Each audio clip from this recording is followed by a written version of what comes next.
गंग शांति पृथ्वी शांतिरापः शांतिरोषधयः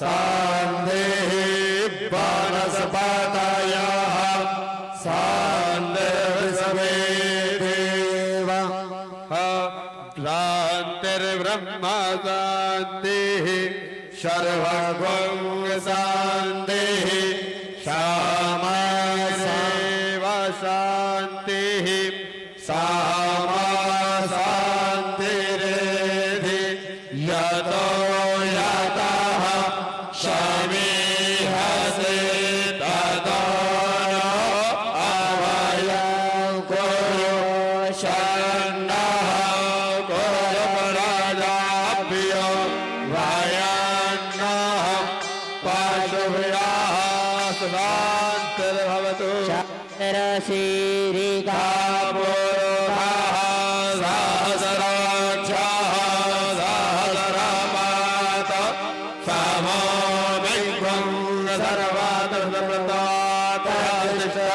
सर्वतर्शाङ्गुलं पुरुषैवे दग्गं सर्वाञ्जलभूता यशवाव्यां माहुतामरतरवसिये तानो जादान्ने नातिरोहति एतावानस्या महिमानो ज्याया। सद्गुरुदेव न देव उदार आपकी जय हो जय हो जय हो। सद्गुरुदेव न देव उदार आपकी जय हो जय हो जय हो। सद्गुरुदेव न देव उदार आपकी जय हो जय हो जय हो। सद्गुरुदेव न देव उदार आपकी जय हो जय हो जय हो। आपकी जय हो जय हो जय हो। आपकी जय हो जय हो जय हो। आपकी जय हो जय हो जय हो। आपकी जय हो जय हो जय हो। सद्गुरुदेव न देव उदार आपकी जय हो जय हो जय हो। सद्गुरुदेव न देव उदार आपकी जय हो जय हो जय हो। मनाओ विधि सोनित कर जोरे मनाओ विधि सोनित कर जोरे मनाओ विधि सोनित कर जोरे मनाओ विधि सोनित कर जोरे। जिए हमरे गुरु बरस करोड़ जिए हमरे गुरु बरस करोड़ जिए हमरे गुरु बरस करोड़ जिए हमरे गुरु बरस करोड़। करेन तो श्रीधर जय जयकार करेन तो श्रीधर जय जयकार करेन तो श्रीधर जय जयकार करेन तो श्रीधर जय जयकार।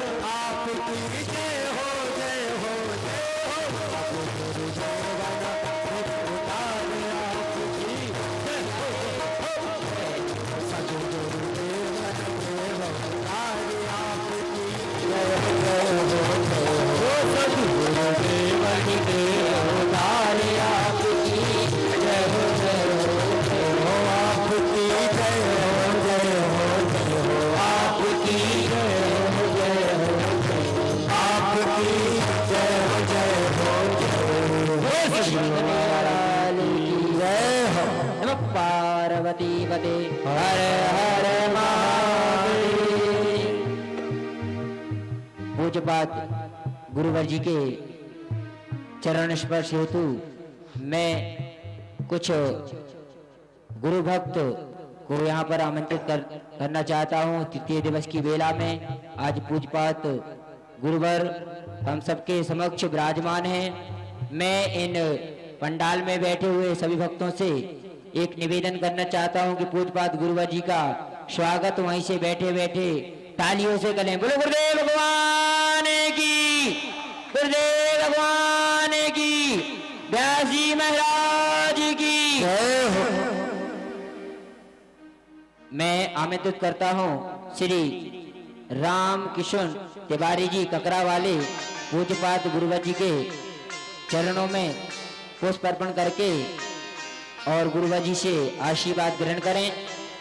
श्री महेंद्र प्रताप सिंह कमताना वाले, श्री साहब प्रसाद तिवारी जी ककरा वाले भाइयों से निवेदन है कृपया कर शीघ्रता करें। आनंदी चौबे कमताना वाले शर्मा जी, श्री लखनलाल शर्मा जी सप्तई वाले, श्री महेश शर्मा सप्तपुरा वाले, श्री भिन्नू पाठक जी गोदा वाले, श्री सुरेंद्र पाठक गोदा वाले, श्री करण सिंह लोधी, श्री नरेंद्र सिंह कोनी, श्री नरेश लोधी ककरा वाले, श्री संतोष तिवारी जी देवरा वाले, श्री राम निवास मिश्रा सेक्रेटरी। गणपति बार में श्री गजानना देव नाम में शिवाराती सद्या में हुनर विघ्न भीति न से चाला तो प्रभु सर्वशुद्ध देव विद्यार्थाला मिले विद्या, धनार्थाला मिले धन, पुत्रार्थाला मिले पुत्र, मोक्षाला मिले गति जपता, गणपति स्तुत मिले श्यामा सती एक पूर्ण होता मिले, सिद्धि न सिंसे नारद नीर चले झाले संपूर्ण स्तोति सी धरा ने मराठी पन्यातन माध्यम सिंह गणपति नमः। जय पर कृपा करे जन जानी, कई बर जन नचा बहवानी, मोरे ही तरसम नहीं कोई, यह अवसर सहाय शो होई, मोर सुधार हो शोष भाती, जा सुकृपा न कृपा घाती, अतुलित बलधामम सोम शैलावदेहम, दरोज बन कृशानम ज्ञान नानाग्रगण्यम सुगंधगुणिधानम बाणराणामेधीशम रघुपति प्रिय भक्तम वादि जाते नमामि। गुरुर्ब्रह्मा गुरुर्विष्णु गुरुर्देवो महेश्वरा, गुरु साक्षात् परब्रह्म तस्मै श्री गुरुवे नमः। श्री राम जय राम जय जय राम, श्री राम जय राम जय जय राम, श्री राम जय जय राम, श्री राम जय राम जय जय राम, श्री राम जय राम जय जय राम, श्री राम जय राम जय जय राम, श्री राम जय राम जय जय राम,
की अधर्म का नाश हो। भागवत महापुराण की जय जय श्री राम। अंतर्यामी कन्हैया जी, परम पूज्य गुरुदेव पंडित देव प्रभाकर शास्त्री दद्दा जी, भाइयों बहनों, मेरे बुजुर्गों, आज इस भागवत का गंगा झिरिया प्रांगण में तीसरा दिन है। हम सभी जानते हैं कि कोई भी स्थान पुराना होता है, लेकिन उसे जागृत करने के लिए कुछ ना कुछ करना पड़ता है, जहां पर देव अपने आप जागृत हो जाते हैं। हम आज इस प्रांगण में मिले हैं, धर्म प्रांगण में मिले हैं। ये धर्म की गंगा बहाने में आप सभी का बहुत योगदान है। हमारे विद्वान लोग, हमारे भाई, हमारे बहन, हमारे बुजुर्गों से सभी मेरी ये विनती है कि इसी प्रकार अगर रोज इस धर्म के महाकुंभ में स्नान किया जाए तो शायद हमारे जीवन का एक मार्ग हमें मिल जाएगा। हम जीवन में बहुत सोचते हैं। हम सोचते हैं कि हमें चारों धाम जाना है, हम सोचते हैं कि हमें गंगा स्नान करना है, हम सोचते हैं कि हमें आज हरिद्वार जाना है, बद्रीनाथ जाना है, केदारनाथ जाना है, बालाजी जाना है, रामेश्वरम जाना है। बहुत सोचते हैं। हम सुबह जब रात में सोने जाते हैं तो हम सोचते हैं, सुबह उठते हैं तो सोचते हैं, दिन में काम करने जाते हैं तो सोचते रह जाते हैं, लेकिन कर कुछ नहीं पाते। आज के हमारे बालक हैं, हमें चारों धाम यात्रा पे भेज देते, ये हमारी श्रद्धा है कि हम वहां जाते हैं। लेकिन क्या आप लोग चारों धाम की यात्रा करने के बाद आपको कहीं भगवान मिले? आज तक कहीं भगवान की प्राप्ति हुई? भगवान कहीं मिलता नहीं। भगवान भी परेशान है इस भवसागर में, आदमी से, भवसागर के लोगों से भगवान परेशान है कि मैं किस किस को दर्शन दूं। लेकिन हमारा मन नहीं करता और हम भगवान की तलाश में चल पड़ते हैं। मैंने परसों भी कहा था, कल भी कहा था कि जीवन हमारा इतना साधारण जीवन है, जो जीवन में एक एक काम की हमको ऊपर वाले ने आदत डाल दी, वो आदत हम करते करते करते करते हमारा जीवन व्यतीत हो जाता है। कहते जीवन में जब हम किसी को ढूंढते हैं तो वो हमें मिलता नहीं, और अचानक मिल जाता है। ईश्वर मिलता किसको है? जिसके अंदर भाव हो। अगर भाव नहीं है तो ईश्वर वो कितना ही उपाय कर ले, कभी मिल नहीं सकता।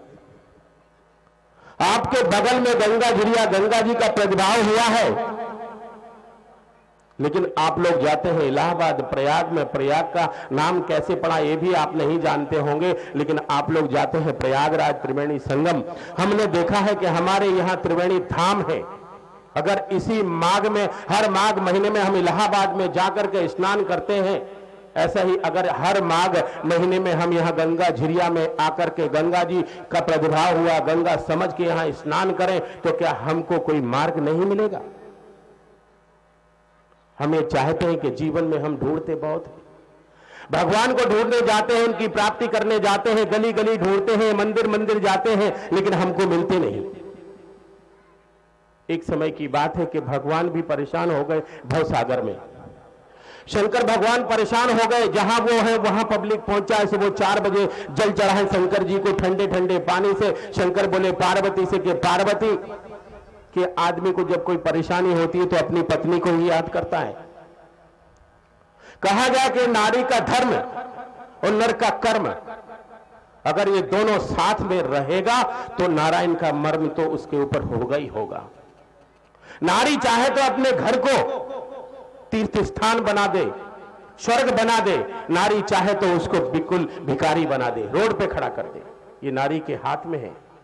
हम सोचते हैं, हम लोग ये शादी करते हैं, ब्याह करते हैं, पत्नियां घर में आती हैं, हम ये सोचते हैं पत्नी को कुछ पता नहीं है। पत्नी को बताने की क्या जरूरत है? मेरे भाइयों, पत्नी जितना, आप तो कुछ नहीं करते हैं, आप तो जाते हैं, खेती करके आते हैं, काम धंधा अपना अपना करके आते हैं, लेकिन घर को चलाना छोटी बड़ी बात नहीं, छोटी सी बात नहीं है।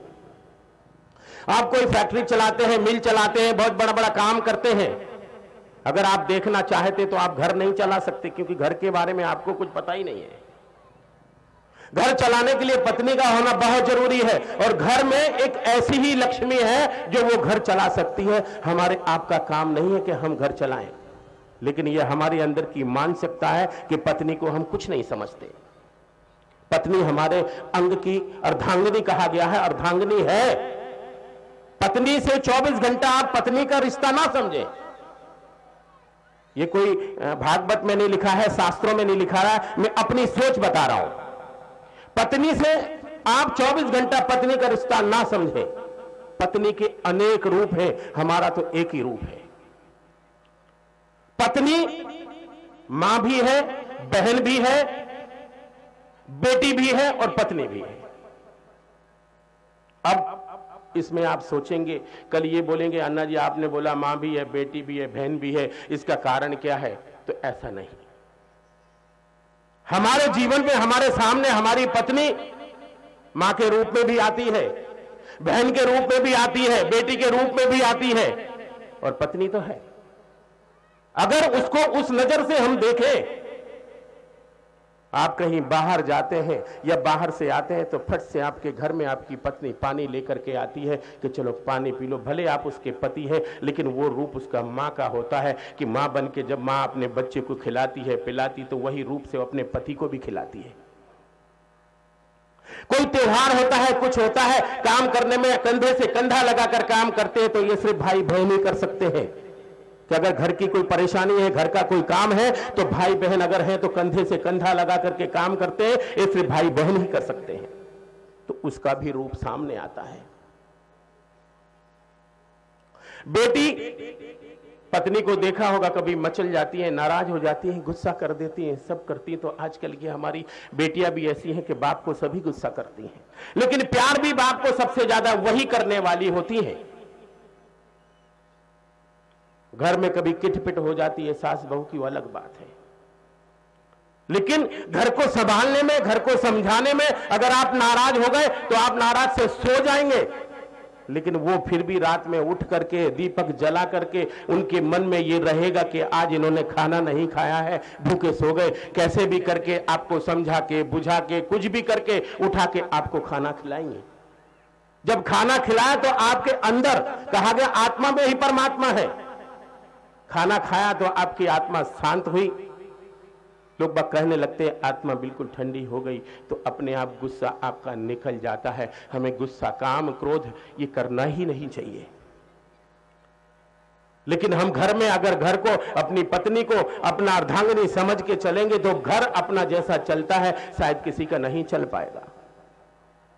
ऐसा ही शंकर भगवान ने पार्वती से कहा कि पार्वती मैं सुबह से लेकर शाम तक परेशान हो गया हूं। बोले क्या है महाराज, क्यों परेशान हो गए?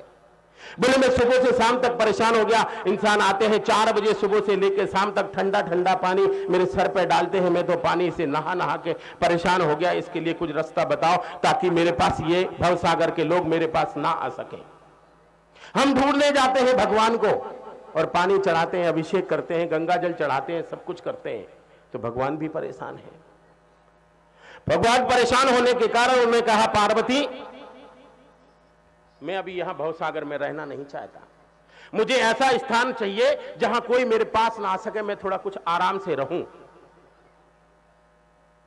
पार्वती ने बोला कि भगवान ये तो मैं नहीं बता सकती, मैं तो आपके साथ में हूं, आप सोए हैं तो साथ में, चले हैं तो साथ में, खाए तो साथ में, आपका साथ 24 घंटे का। मैं कहा मुझे कहां पता?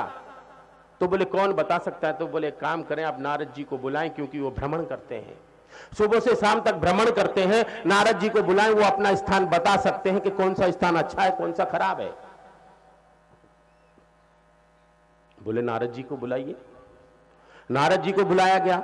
नारद जी आए, नारद जी आए, नारद जी कैसे? नारद जी ने प्रणाम किया। बोले माता मुझे बुलाया गया है। बोले हाँ नारद बुलाया है, आप बैठो। बोले क्या बात है नारद जी, उदास लग रहे? बोले माता आपने बुलाया और आप मुझे पूछ रहे उदास लग रहे हैं, मैं तो आपकी सेवा में आऊं, आप बताएं क्या कारण है। बोले बेटा एक ऐसी बात है कि शंभू है ना, अब यहां रहना नहीं चाहते, वो चाहते कि मुझे ऐसी कोई जगह हो जहां ये भवसागर के लोग मेरे पास ना आ सके। बोले ऐसी जगह चाहिए? बोले हाँ। कौन सी बड़ी बात है माता, अभी बता देता हूं 2 मिनट में, आप वहां चले जाना, कोई नहीं आ पाएगा। बोले ठीक है। तो उन्होंने पहाड़ पे बता दिया कि जाओ पहाड़ पे आप रुक जाओ, वहां कोई नहीं चढ़ पाएगा। पहाड़ पे वास कर लिया, कैलाश में वास कर लिया शंकर जी ने। बोले वहां कोई नहीं चढ़ पाएगा। वहां वास कर लिया, करने के बाद वहां भी कोई रास्ता नहीं था, रोड नहीं था, कुछ नहीं था, लेकिन हम भवसागर के लोगों ने वहां भी मार्ग बना दिया और जाने लगे। वहां भी हम अभिषेक करने लगे, पानी चढ़ाने लगे, नहवाने लगे, सब करने लगे। शंकर जी परेशान हो गए। शंकर जी बोले पार्वती ये तुमने कौन सा बड़ा झंझट कर दिया है, यहां तो और ज्यादा लोग आने लगे। यहां मैं ऐसी जगह आया हूं, फिर भी लोग, इतने लोग मेरे पास आने लगे हैं, बताओ अब मैं क्या करूं? पार्वती ने बोला मैं क्या बताऊं प्रियतम, मैं बुलाती हूं नारद जी से, उनसे पूछूंगी कि ऐसा जगह, ऐसी जगह बताओ जहां पे कोई कभी ना आ सके। बोले ठीक है। फिर नारद को बुलाया गया, नारद जी को बुलाया। नारद जी को बुलाने के बाद नारद से फिर कहा कि नारद ऐसी कौन सी जगह है जहां हम रह सके? और आपने ऐसी जगह बताई कि वहां भी भवसागर के मनुष्य वहां पर भी जाने लगे और हमारे ऊपर जल चढ़ाने लगे, हमें परेशान कर दिया है, सोने नहीं देते, खाने नहीं देते, बस सुबह से शाम तक स्नान कराते हैं। उन्होंने कहा कि माता कलयुग है, कलयुग चालू हो गया है। कलयुग ने इतने बड़े दानी हैं राजा परीक्षित, उनको नहीं छोड़ा, उनके मुकुट में वास करके उनका दिमाग बिल्कुल भ्रष्ट कर दिया, तो ये हम आपको नहीं छोड़ेंगे। बोले बेटा नहीं, कलयुग में मुझे ऐसी जगह चाहिए जहां पे भवसागर के लोग मेरे पास ना आ सके, मुझे बताओ। तो बोले ठीक है मैं बताता हूं, बताओ। तो उन्होंने एक गुफा बता दी कि गुफा में आप वास करो। छोटी सी गुफा थी, कोई जा नहीं सकता था। बोले आप लोग यहां वास करो, यहां कोई आ ही नहीं सकता प्रभु, तो आप परेशान क्यों होंगे? बोले ठीक है। वहां पे वास कर लिया। वास करने के बाद लोग बाग वहां भी जाने लगे, सीधा नहीं जा तो टेढ़े जाने लगे, लेकिन गुफा के अंदर प्रवेश करने लगे। वहां भी लोगों ने परेशान कर दिया। शंकर जी बोले पार्वती से कि पार्वती ये क्या किया तुमने? क्योंकि जब घर में कोई परेशानी होती है ना, तो पति सिर्फ पत्नी के ऊपर ही गुस्सा करता है, और तो किस पे गुस्सा कर ही नहीं सकता। तो बोले तुमने क्या कर दिया है? बोले मैंने क्या किया महाराज बताएं। बोले यहां तो ऐसी गुफा है कि यहां तो मैं निकल भी नहीं सकता, क्योंकि मैं निकलने की कोशिश करता हूं तो सामने इंसान खड़ा रहता है, मैं निकलूं तो कैसे निकलूं ये मुझे बताओ। तो पार्वती बोली कि ये तो बड़ी प्रॉब्लम हो गई, अब क्या करें, इसके लिए क्या करें? बोले कुछ भी करो, मुझे ऐसी चाहिए जगह, ऐसी जगह चाहिए जहां पे कोई ना आ सके। बोले ठीक है महाराज, मैं फिर देखती हूं। फिर नारद जी को बुलाया। नारद जी को बुला करके फिर वही प्रश्न के नारद जी ये तुमने क्या किया है? नारद बोले कि माता मैं क्या करूं, मैं कहां कहां ढूंढूं ये बताइए। जितनी जगह मैंने भ्रमण किया है आज तक मैंने हर जगह अच्छी ढूंढी है, और वहां भी मनुष्य पहुंच जाता है, मैं क्या करूं? बोले नहीं कुछ भी करो, हमें तो चाहिए चाहिए। बोले ठीक है, ठीक है। इंसान वहां भी जाता है। भगवान जैसे जैसे इंसान बढ़ता है भगवान पीछे पीछे जाता है, क्योंकि इंसान सिर्फ जाता है, भाव से नहीं जाता। अगर भाव से जाए तो भगवान हमारे साथ आए, भाव नहीं है। फिर नारद जी को बुलाया तो अब शंकर जी नाराज हो गए। शंकर जी नाराज हुए, बोले नारद ये क्या है, क्या लगा रखा है आपने? आपको बोला गया छोटी सी जगह हमारे लिए ढूंढ के दो, तो वो भी नहीं आप बता सकते। तो बोले भगवान मैं क्या करूं, प्रभु मैं क्या करूं, मैंने जितनी भी जगह ढूंढी है सब आपके लिए ढूंढी है, लेकिन मैं क्या करूं, वहां भी इंसान पहुंच जाता है। तो बोले ठीक है। फिर उन्होंने बोला अब मैं बोल रहा हूं कि ऐसी जगह मुझे बताओ ताकि वहां पे कोई पहुंच ना पाए और मुझे चाहिए। बोले ठीक है महाराज, मुझे 2 दिन का टाइम दो, मैं 2 दिन के बाद आपको बताऊंगा कि आपको कहां वास करना है, क्योंकि मैं आपको जल्दी जल्दी बताता हूं तो भवसागर के मनुष्य आपका पीछा नहीं छोड़ते, वो ढूंढने के लिए चले आते हैं। तो बोले ठीक है। 2 दिन का वक्त दे दिया। नारद जी भ्रमण करते हुए ढूंढते ढूंढते ढूंढते ढूंढते उनके मन में आया मैं क्या बोलूं शंकर जी को, मैं क्या जवाब दूं, मेरी समझ में नहीं आता। ढूंढते ढूंढते उनके दिमाग में एक आइडिया आया। आइडिया आते ही उन्होंने अपना तंबूरा बजाया और चले गए शंकर जी के पास। शंकर जी के पास जाकर के बोले, प्रणाम किया उनको। प्रणाम करने के बाद बोले शंकर जी बोले आज तो बहुत खुश है नारद, क्या बात है? बोले महाराज नारद जब खुश होता है तो सब कुछ हो जाता है। बोले ऐसा सब कुछ क्या होता है? बोले महाराज मैंने आपके लिए जगह ढूंढ ली। बोले बताएं कहां ढूंढी? बोले 7 समुंदर पार आप वहां चले जाओ, कोई साधन ही नहीं, इंसान वहां पहुंच ही नहीं सकता। तो बोले कहां? तो उन्हें लंका बता दिया। लंका बता दी। बोले लंका में? तो बोले वहां तो महल बनाना पड़ेगा। बोले महाराज आप आदेश करें महल भी बन जाएगा। शंकर जी ने आदेश दे दिया। शंकर जी ने आदेश दिया तो वहां महल बना, सोने का महल बन गया, स्थापित कर दिया शंकर जी के लिए। सोने का महल बना। महल बनने के बाद शंकर जी वहां पर गए पार्वती जी के साथ में। तो गृह प्रवेश करना था, ऐसे तो घर में कोई जाता नहीं है। मैंने कल भी आप लोगों को बोला था कि कोई भी काम करने के पहले हम मुहूर्त निकालते हैं। कल परसों बोला था कि कोई भी काम करने के पहले हम मुहूर्त निकालें। अच्छा काम करें तो मुहूर्त निकालते हैं, बुरा काम करें तो मुहूर्त नहीं निकालते हैं। मेरे भाइयों अगर बुराई अपने अंदर है तो एक चीज की आदत डाल दो कि जैसे हम अच्छे काम के लिए मुहूर्त निकालते हैं तो अच्छा काम बन जाता है, इसी प्रकार ठीक बुरे काम करने के पहले हम बुरे काम के लिए मुहूर्त निकालें तो उनके लिए ना मुहूर्त निकलेगा ना हमारे जीवन में कोई बुरा कार्य होगा। ऐसा ही शंकर जी ने बोला, मुहूर्त निकलाया गया और बोला अभी गृह प्रवेश कौन करेंगे? नारद जी बोले महाराज गृह प्रवेश करने की क्या जरूरत है? आपका इतना बड़ा विद्वान शिष्य है, आप उससे गृह प्रवेश करा ले। बोले ठीक है। रावण को बुलाया गया क्योंकि रावण तो इतना बड़ा शंकर जी का भक्त था कि शायद कोई नहीं था। तो रावण को बुलाया गया। रावण को बुलाने के बाद उन्होंने गृह प्रवेश कराया। गृह प्रवेश करने के बाद जब गृह प्रवेश हो गया, शंकर जी अंदर चले गए। जाने के बाद शंकर जी खुश हुए कि भाई रावण तो हमारा भक्त है, उसने बहुत अच्छा गृह प्रवेश कराया, अभी क्या चाहिए इनको, क्या देना चाहिए? तो उनसे पूछा कि बेटा तुमने गृह प्रवेश कराए, पूजा बहुत अच्छी कराई, आपको क्या चाहिए मांग लो, मैं आज तुम्हारे ऊपर खुश हूं। रावण बोला महाराज आपकी भक्ति मेरे पास है, मुझे क्या कमी है, मैं क्या मांगू? बोले नहीं तुम मांग लो, हमें देने की इच्छा है, जो तुम मांगोगे मैं दे दूंगा। बोले ठीक है महाराज, अगर आप देना ही चाहते हैं तो दे दीजिए। बोले मांगो तुम्हें क्या चाहिए? बोले महाराज जो महल अपने अपने लिए सोने का बनाया वो मुझे दे दिया जाए। शंकर भगवान दुविधा में पड़ गए, क्या करें, वो भी उनको दे दिया रावण को। पति जब कोई काम करता है, किसी को दान करता है, आज तो पत्नी पहले पति का हाथ पकड़ती है कि मत देना। अगर पति नहीं माना तो बेचारी क्या करे, रोना चालू कर देती है। रोना जब चालू किया तो उधर से सास बेलन लेके बाहर आती है कि तूने मेरे लड़के को खरीद लिया है, कुछ करने जाती तो पहले हाथ पकड़ लेती है। ऐसी परेशानी है। तो क्या करें, पार्वती बेचारी रोने लगी। रोने लगी तो शंकर भगवान ने उनको समझाया, बोले पार्वती हमारा और तुम्हारा तो जीवन का मेल है, कई जन्मों का संग है, तुम मेरी अर्धांगिनी हो, तुम मेरे साथ चलो, क्योंकि जीवन में हमको ना आपको कभी अच्छी जगह रहने का नसीब ही नहीं है।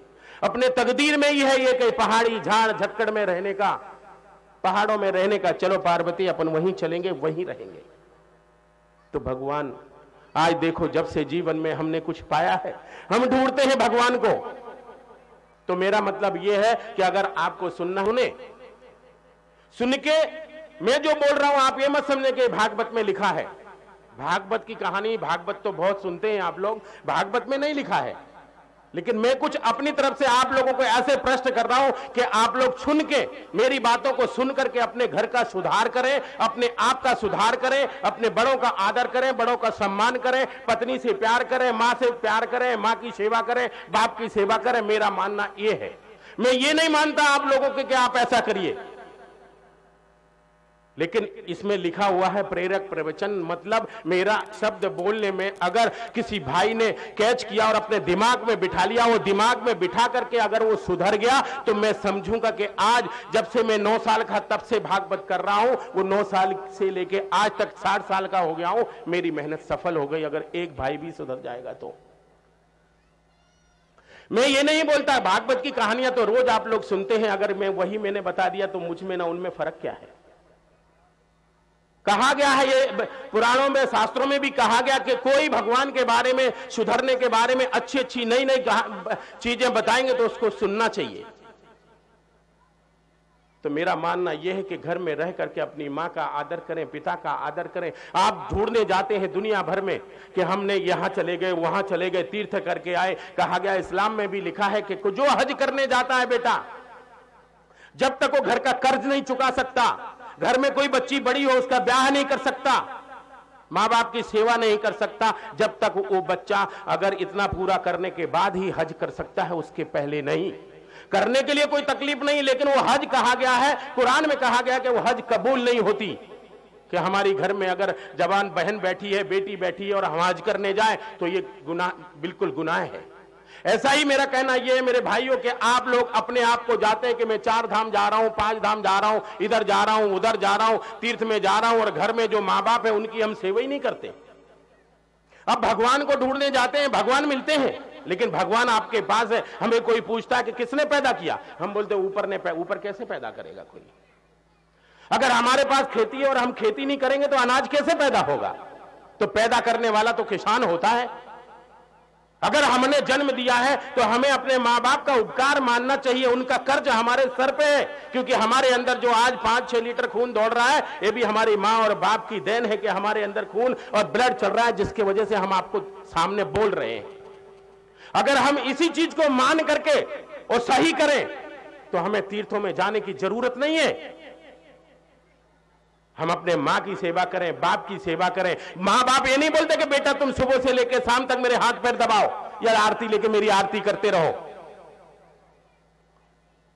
प्रेम से आप जाओ दिन भर में, शाम को एक टाइम पूछ लो, पिताजी आपने खाना खाया, माताजी आपने खाना खाया, पैरों में हाथ लगाया, माँ बाप खुश।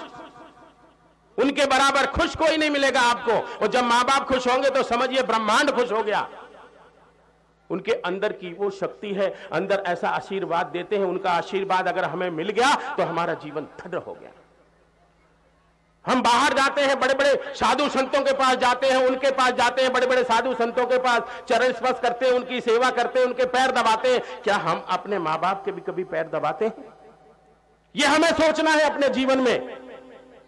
लेकिन कोई बालक ऐसा है कि जो अपने माँ बाप की 24 घंटा सेवा करे?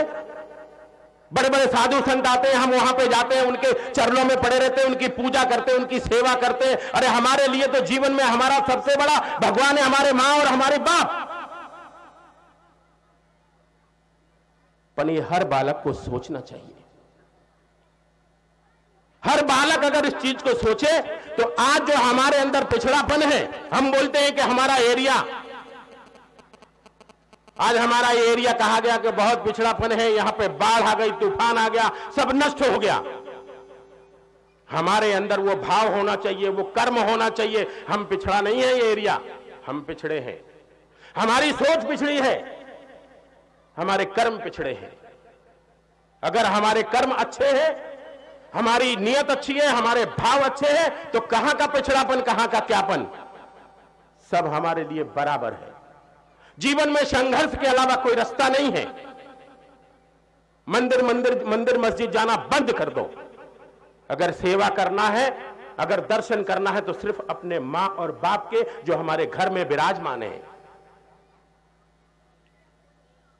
मैं ये नहीं बोलता कि आप मंदिर मस्जिद जाते हैं वहां पूजा मत करें, करें, मूर्ति पूजा करने से मुझे कोई इंकार नहीं है।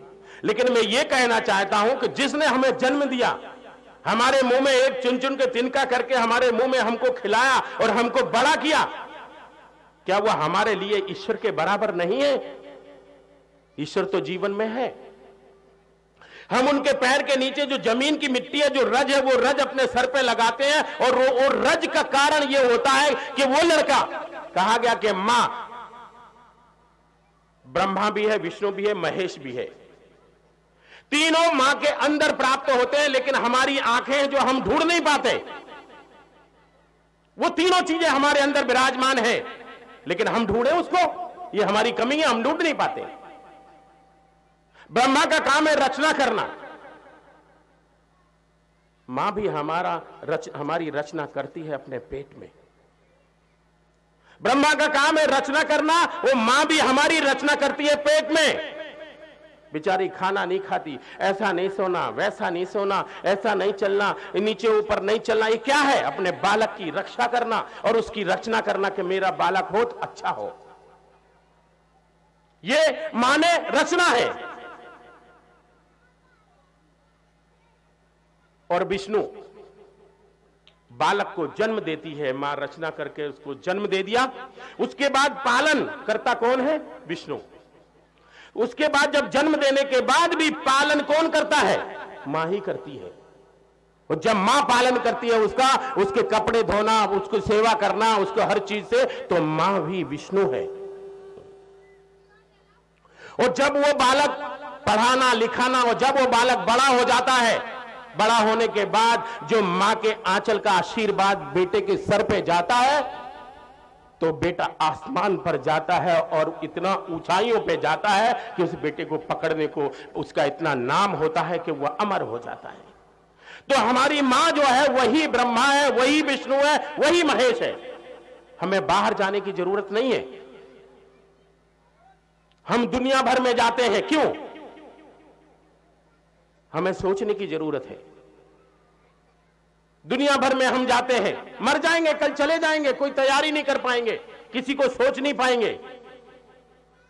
क्या कर पाएंगे हम जीवन में, बताएं? कुछ नहीं। एक किसान है, हम किसान हैं। देखिए भाव, एक छोटी सी बच्ची के भाव है। भाव बच्ची को भगवान किस तरह, हमने जिंदगी भर पूजा की लेकिन भगवान नहीं मिला, लेकिन एक छोटी सी बच्ची है, बच्ची को भगवान के दर्शन होते हैं। आप देखें ध्यान से। किसान हैं, हमारे यहां के किसान हैं, किसान हैं, उनकी एक छोटी सी बच्ची है। किसान कोई भी हमारे यहां बहुत है। कौन से गांव है? ककरा है, देवरा है, कौन सा गांव है? कमताना है, जो भी है, बड़े बड़े गांव हैं। तो हमारे गांव के सबसे बड़े कमताना के किसान हैं महेंद्र सिंह। उनकी एक छोटी सी बेटी है। महेंद्र सिंह को तो भगवान ने दर्शन नहीं दिए, लेकिन छोटी सी बेटी है। आप देखो उस बच्ची के कारण, बेटी परिवार गरीब है, बेचारी क्या करे, अकेले हैं, कोई करने वाला नहीं है, बच्ची है, क्या करें? सुबह से काम करके आते हैं घर पर, किसान घर पे आ जाते हैं। आने के बाद क्या करें बेचारे? सुबह सुबह उन्होंने खेती लगाई, खेती लगाने के बाद जाते हैं, जाने के बाद वहां पे देखा कि आजकल जब फसल हो जाएगी तो सुबह चिड़ियां चुनती हैं एक एक बाल को, उसको हटाने के लिए आप लोग जाते हैं, मार मार पत्थर मार मार के चिड़ियां हटाते हैं। तो किसान ने कहा, पिताजी ने कहा कि बेटी, मैं रात भर मैंने पानी लौटा है, पानी लौट करके मैं आया हूं, तुम बिटिया सुबह जा करके जाओ वहां पे वो चिड़ियां हटाना नहीं तो वो लोग अपनी फसल खा जाएंगे। बेटी ने बोला ठीक है पिताजी। बेटी तो इतनी आज्ञाकारी होती है पिता की, उतना कोई हो नहीं सकता। तो कहा गया है, बेटी किसान किसान भरी, बेटी किसान किसान भरी, तन पे ये के डारे फटी फरिया। बेटी छोटी है, गरीब परिवार है, उसके खाने का भी ठिकाना नहीं है, लेकिन वो जा रही है बेचारी, अपने हाथ में लेकर के खेत में जा रही है वो चिड़ियों को हटाने के लिए। बेटी किसान किसान भरी, बेटी किसान किसान भरी, तन पे एक डारे फटी भरिया। एक हाथ में ले खुरपी हंसिया, एक हाथ में नीर भरे घरिया। उसके भाव देखो, बच्ची को तो पता ही नहीं था मैं क्या करने जा रही हूं, और वो खेत पे गई। खेत में एक मेड़ होता है कि उधर आपका खेत, इधर मेरा खेत, तो वो गई वहां पर। जाने के बाद खड़ी हो गई, खड़ी होने के बाद वहां कहने लगी, मैं कहता हूं कि बेटी किसान किसान भरी, तन पे एक डारे फटी भरिया। एक हाथ में ले खुरपी हंसिया, एक हाथ में नीर भरे घरिया। और बैठी खेत की मेड़ पे कह हरी या हरिया, हरी या हरिया। ये बुंदेलखंड में सीखा है, वही बता रहा हूं। अब उसने बोला हरी आ,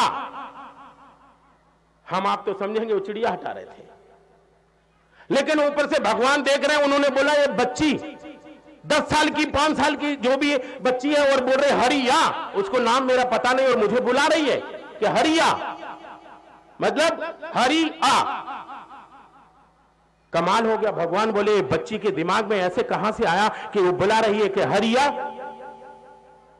जब भगवान ने ऊपर सुना जाकर के कि ये तो हमें बुला रही कि हरिया, भगवान फट से आ गए। अब वो बच्ची ये नहीं समझ पाई कि ये कौन है, बच्ची ये नहीं समझ पाई कि ये कौन इंसान है जो मेरे पास सामने आकर खड़ा हो गया। बच्ची तो बच्ची, उसने बोला गांव का और कोई किसान होगा, वो आ गया। आने के बाद जब भगवान आया, उसने बोला बेटी तुम कौन हो? तो उन्होंने बताया मैं फलाने फलाने की बेटी हूं। अब बच्चे कैसे बात करते हैं, तो उतली आवाज में बोलने लगी मैं तो उनकी बच्ची हूं। बोले बेटा क्यों? बोले पापा थक गए थे, पिताजी थक गए थे, सुबह रात भर उन्होंने काम किया, सुबह गए घर पर चले गए थे। घर पे जाने के बाद उन्होंने कहा कि बेटी सुबह जाना और ये हरिया हटा के आ जाना, तो मैं यहां पे आ गई। ठीक है, भगवान ने सुना तो कहते कि हरिया सुन के हरियाए गए, हरिया सुन के हरियाए गए। अब देखो क्या हुआ, हरिया सुन के हरियाए गए, तब सोने की रूप भई घरिया। हरिया सुन के हरियाए गए, तब सोने की रूप भई घरिया। पद भूषण अंग संहार दिए, हरिया की बनी प्रभु चुनरिया। कमाल है। वो लड़की बोली ये तो मिट्टी की में पानी भर के, क्योंकि गांव में जाओ तो जो क्या बोलते हैं, क्या है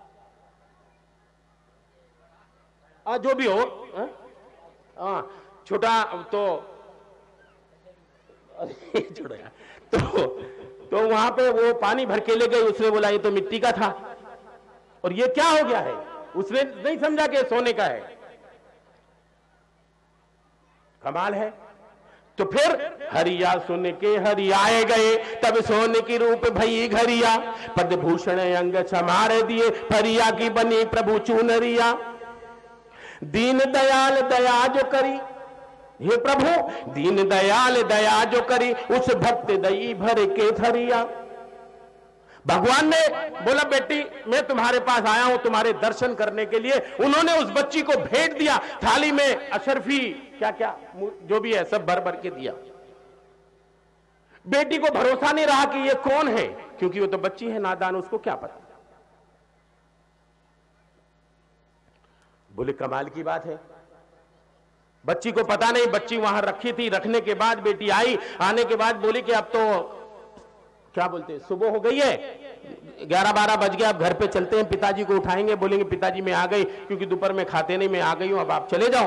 तो अब वो बेटी वो घड़ा लेके कैसे जाए, क्योंकि उठ ही नहीं रहा था। उठने के बाद जैसे तैसे उसने उठाया और घर में जाकर के गई। घर में जाने के बाद बोला, उन लोगों ने पूछा कि ये क्या है? बोले मुझे क्या पता, मुझे क्या पता। बोले क्या है बेटी? बोले मुझे मालूम नहीं है। उनको भी पता नहीं कि क्या है, उनको भी पता नहीं कि क्या है। उन्होंने देखा ये तो सोने का है। और ये तो बेटी जब मेरी गई थी तो फटे पुराने कपड़े पहन करके खेती में कुआं पे गई थी, और वहां से आई तो इतनी अच्छी साड़ी, इसके ऊपर इतने अच्छे कपड़े, ये कहां से आ गए? और ये थाली में असरफियां, डॉलर रुपए, आज के टाइम पे डॉलर रुपए माफ करिए, आगे पता नहीं मेरे को। तो ये सब भर के लेके आए। बेटी ये क्या है? बोले पिताजी कोई आया था, ऐसा 4 हाथ थे, चक्र सुदर्शन हाथ में था, मुकुट लगा था, वो आया मेरे पास, उसने दिया, और देने के बाद बांसुरी हाथ में थी, और देने के बाद वो चला गया। बोला बेटी ये घर पे लेके जाना। अब वो समझ गया कि भगवान है, ये कृष्ण भगवान हो सकते और कोई नहीं हो सकता। बोले ऐसा है? बोले हां। अब लड़की वो पागल हो गई कृष्ण में, भगवान में वो पागल हो गई। जहां देखो वहां भगवान के गाने गाने लगी। जहां देखो वो, जहां बड़े बड़े कीर्तन में जाती, बड़े बड़े दरबार में जाती, वो सोचने लगी कि प्रभु ने मुझे दर्शन दिए, मेरे पिताजी को नहीं दिए, इन साधु को नहीं दिए, इस संत को नहीं दिए, इतने मेहनत की, इतना तप किया, इतनी तपस्या की, इनको नहीं मुझे दर्शन दिए, इसका कारण क्या है? आज राजा है तो राजा कैसे बन गया? अगर जंतु है तो वो कैसे बन गया? वो लड़की सोचने लगी। दिन पे दिन उसका ठिकाना ना रहा। इधर उसका एक छोटा भाई था, तो वो रोज गौएं चराने को जाता था, लेकिन उसके मन में था कि मुझे भागवत सुननी है, मुझे कृष्ण के पास जाना है। अब वो गाय चराने जाता था, क्योंकि पहले के जमाने में हम लोग पढ़ाते नहीं थे बच्चियों को ज्यादा, आज भी नहीं पढ़ाते शायद अपने अपने गांव में। तो गाय चराने जाता था। अब क्या करे, सुबह हुआ तो गाय चराने जाता था। ठीक है भाई, वो गाय प्रेम से चराता था, तो कहा गया है कि धेनु चरावत प्रेम से, धेनु चरावत प्रेम से, ओ मन में अति सुख मान। धेनु चरावत प्रेम से ओ मन में अति सुख मान, जंगल में मंगलमयी करे कृष्ण गुणगान, पहाड़ी नंदुलाला ग्वाला था नंदू एक प्रेम में मछवाला।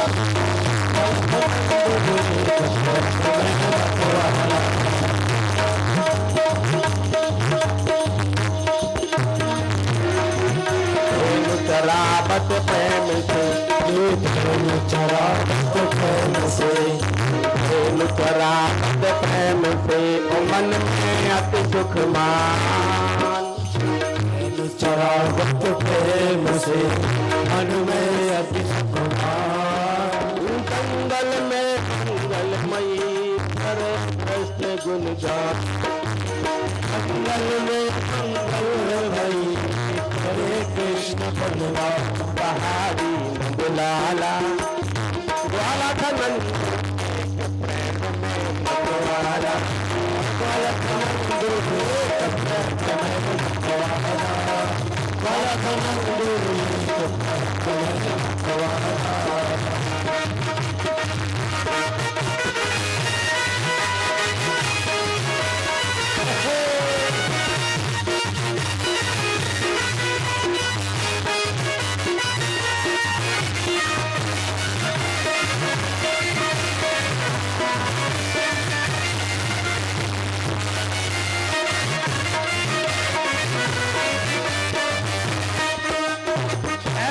चराते हुए रोज जाता था। अब कभी कभी गाय इधर से उधर भी हो जाती है, एक हमारे गांव से दूसरे गांव में पहुंच जाती है। तो कहा गया है, एक दिन गांव में बहा के गई, दिन गांव में बहा के गई, गगन विपिन की ओर, एक दिन गांव में भाग गई, गगन विपिन की ओर, दौड़ दौड़ सब ओर से नंदू देखे ठोर, पहाड़ी नंदुलाला ग्वाला था नंदू प्रेम में मछवाला, ग्वाला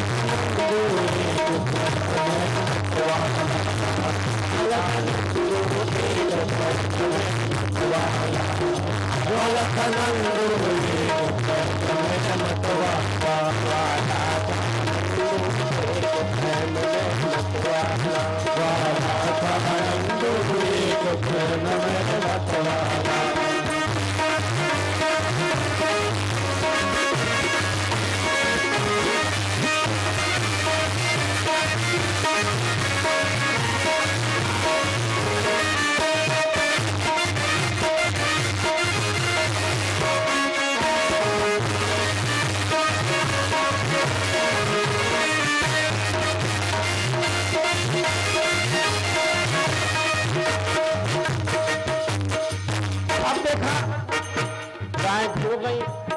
आज मैं इस कमताने के हार में गाय चरा रहा हूं, मेरी गाय बिचक गई और भाग गई।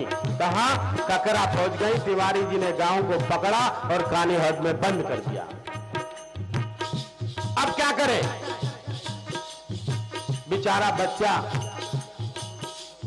खोजत खोजत एक दिन, खोजत खोजत एक दिन, पहुंच गयो एक ग्राम, पहुंच गयो एक ग्राम, जहां मद श्रीमद भागवत छोटा बंद तमाम, वहां पहुंचा ग्वाला,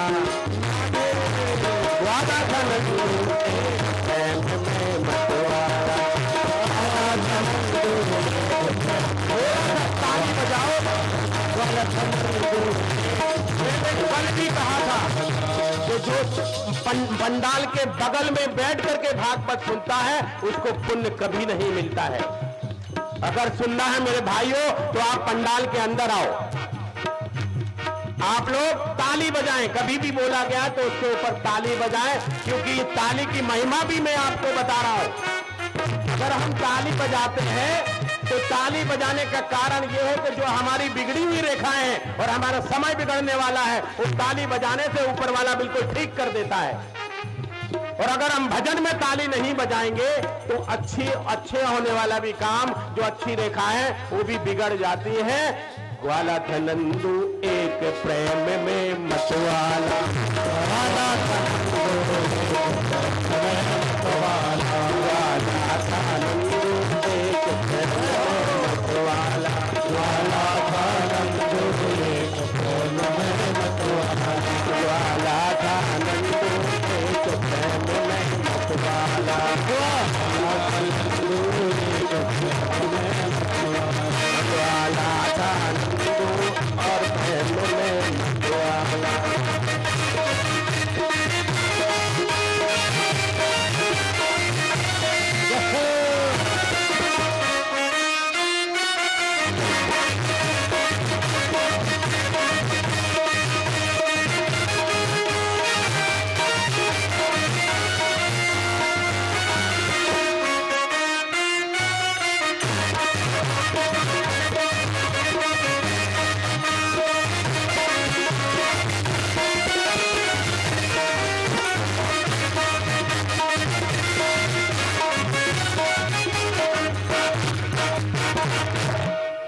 ऐसा वो बालक जहां वहां कमताना से घूम गई गांव को ढूंढते ढूंढते ककरा पहुंच गया और वहां उसने देखा कि यह जंगल है, गंगा झिरिया है, यहाँ कोई जाता नहीं है, हो सकता है मेरी गाय यहां पर हो। वो गाय ढूंढने के लिए गंगा झिरिया की तरफ आने लगा।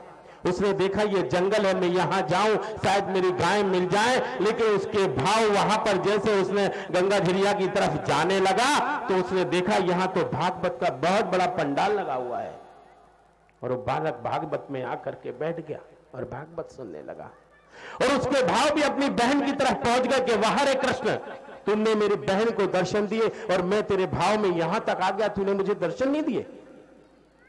अब वहां बहन भी परेशान रोज भगवान के गुनगुनाने लगी, भगवान को बोलने लगी कि प्रभु ये क्या किया तूने, मैं समझ नहीं पाई और दर्शन देके तुम चले गए।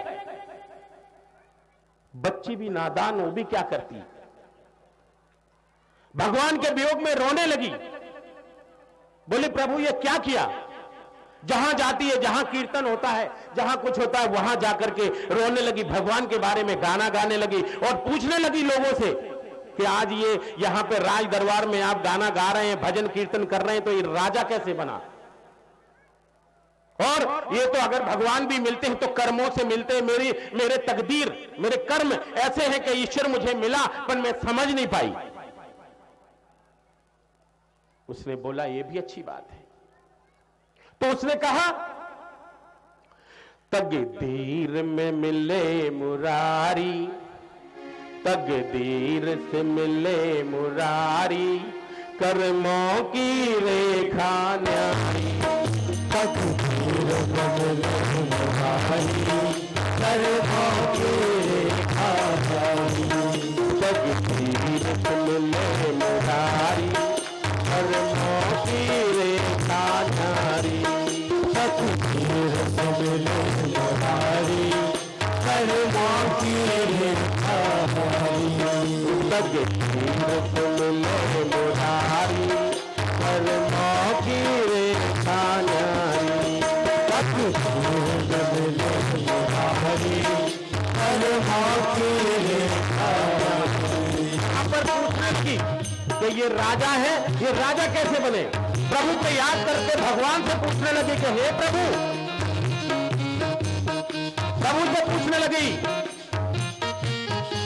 काहे से राजा राज करते हैं, काहे से राजा राज करते हैं, काहे से राजा राज करते हैं, काहे से राजा राज करते हैं, काहे से राजा राज करते हैं, काहे से राजा राज करते हैं, काहे से बने भिखारी, कर्मों की रेखा न्यारी, काहे से बने भिखारी, कर्मों की रेखा न्यारी, तकदीर मिले मुरारी, कर्मों की रेखा न्यारी, तकदीर से मिले मुरारी, कर्मों की रेखा न्यारी, तकदीर से मिले मुरारी, कर्मों की रेखा न्यारी,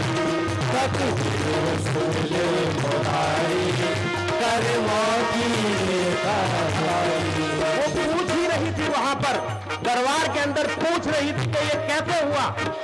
वहां पर हमारे गुरुदेव पहुंच गए। गुरुदेव से उसने प्रश्न किया कि प्रभु ये बताएं कि राजा कैसे बनता है, भिखारी कैसे बनता है। उन्होंने जवाब दिया, बेटी तुम बच्ची हो, तुम से राजा राज करत राजा राज करत है, तुम से राजा राज करत है, से राजा राज करत है, तुम से राजा राज करत है, से राजा राज करत है। पापों से बने भिखारी कर्मों की रेखा हमारी।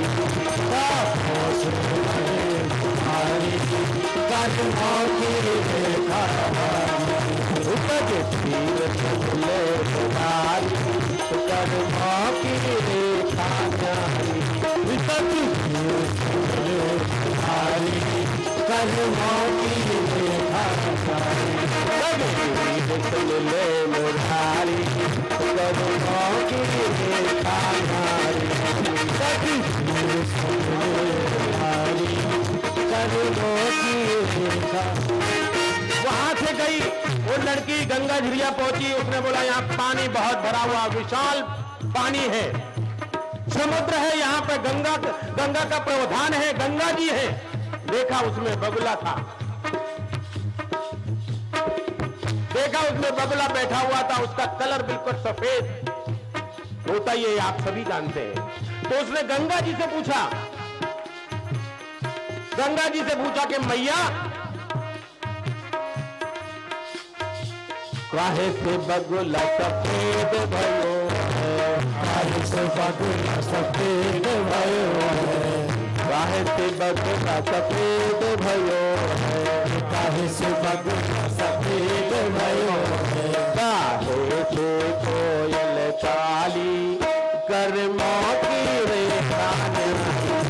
काहे से कोयल काली कर्मों की रेखा हमारी। तीर चले भिखारी कर्मों की रेखा हमारी। तीर चले भिखारी कर्मों की रेखा हमारी। तीर चले भिखारी कर्मों की रेखा हमारी।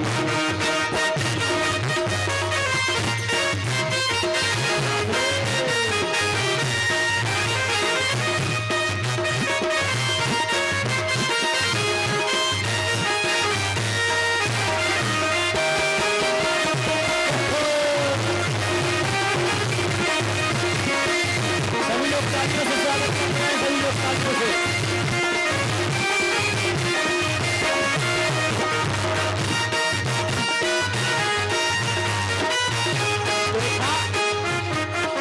देखा उन्होंने, गंगा जी ने जवाब दिया बच्ची के भाव को देख करके कि बेटा, गंगा जी ने रिप्लाई, कितनी अच्छी रिप्लाई है देखो उस बच्ची, नादान बच्ची को। बोले बेटा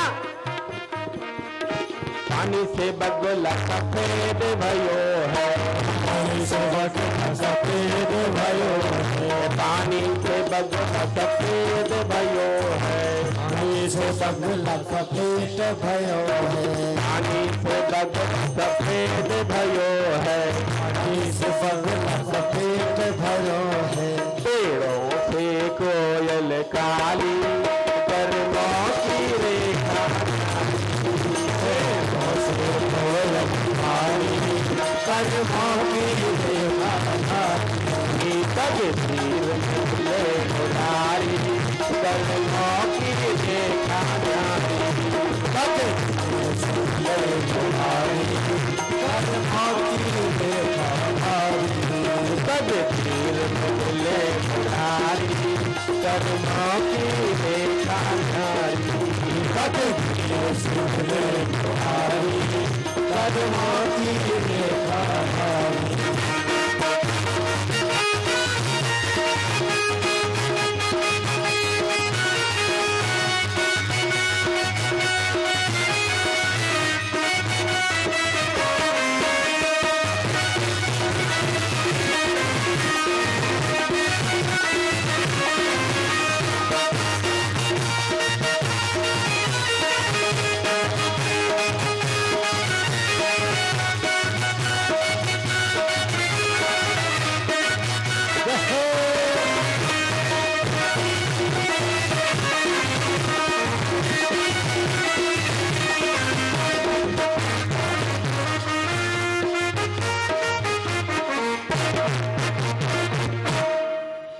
ऐसे वो बच्ची के गुण थे, बच्ची के भाव थे, लेकिन बच्ची के भाव को कोई पढ़ नहीं पाया। बच्ची धीरे धीरे बड़ी होने लगी, 8 साल, 10 साल, 12 साल, 15 साल, लेकिन मन में ही उसके ये भाव था कि मैं तो कृष्ण की हो गई, भगवान की हो गई, ईश्वर मेरा है, ऐसे उसके भाव थे। भाव होते होते धीरे धीरे बड़ी होते होते होते होते भगवान ने जब उसकी जिंदगी लास्ट होने लगी तो ईश्वर ने कहा कि तुम इस जन्म भी नहीं, अगले जन्म भी तुम मेरी रहोगी, तुम चिंता मत करो, और उसका स्वर्गवास हो गया। जब संतान हमारे घर से जाती है तो हम रोते हैं, क्यों हमारी समझ में नहीं आता,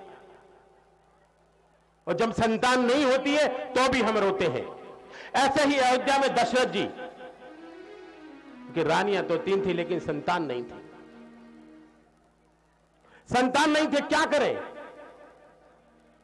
पुत्र का निष्ठ यज्ञ किया, उनके गुरु आए, उन्होंने उनको प्रसाद दिया, तीनों रानियों को बांट देना, उसके 4 टुकड़े किए, लेकिन एक रानी ने 2 ले लिए, बाकी को 1 दे दिया, जिससे 4 पुत्र हुए।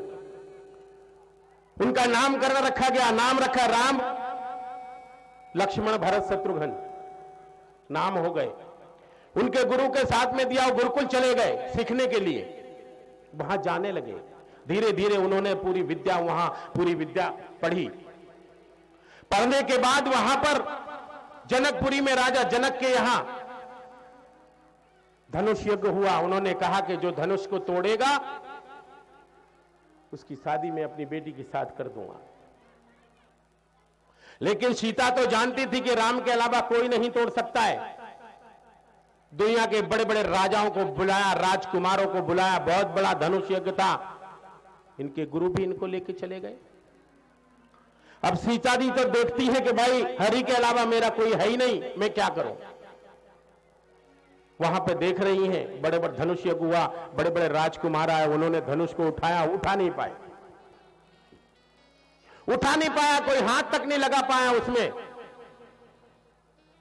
तो रामचंद्र जी उठे, रामचंद्र को देख के सखियां बोली, बोलो तो बुंदेलखंड में बोलो, थोड़ी सी एक बात याद आ गई है, अगर आप लोग बोले तो बोलूं।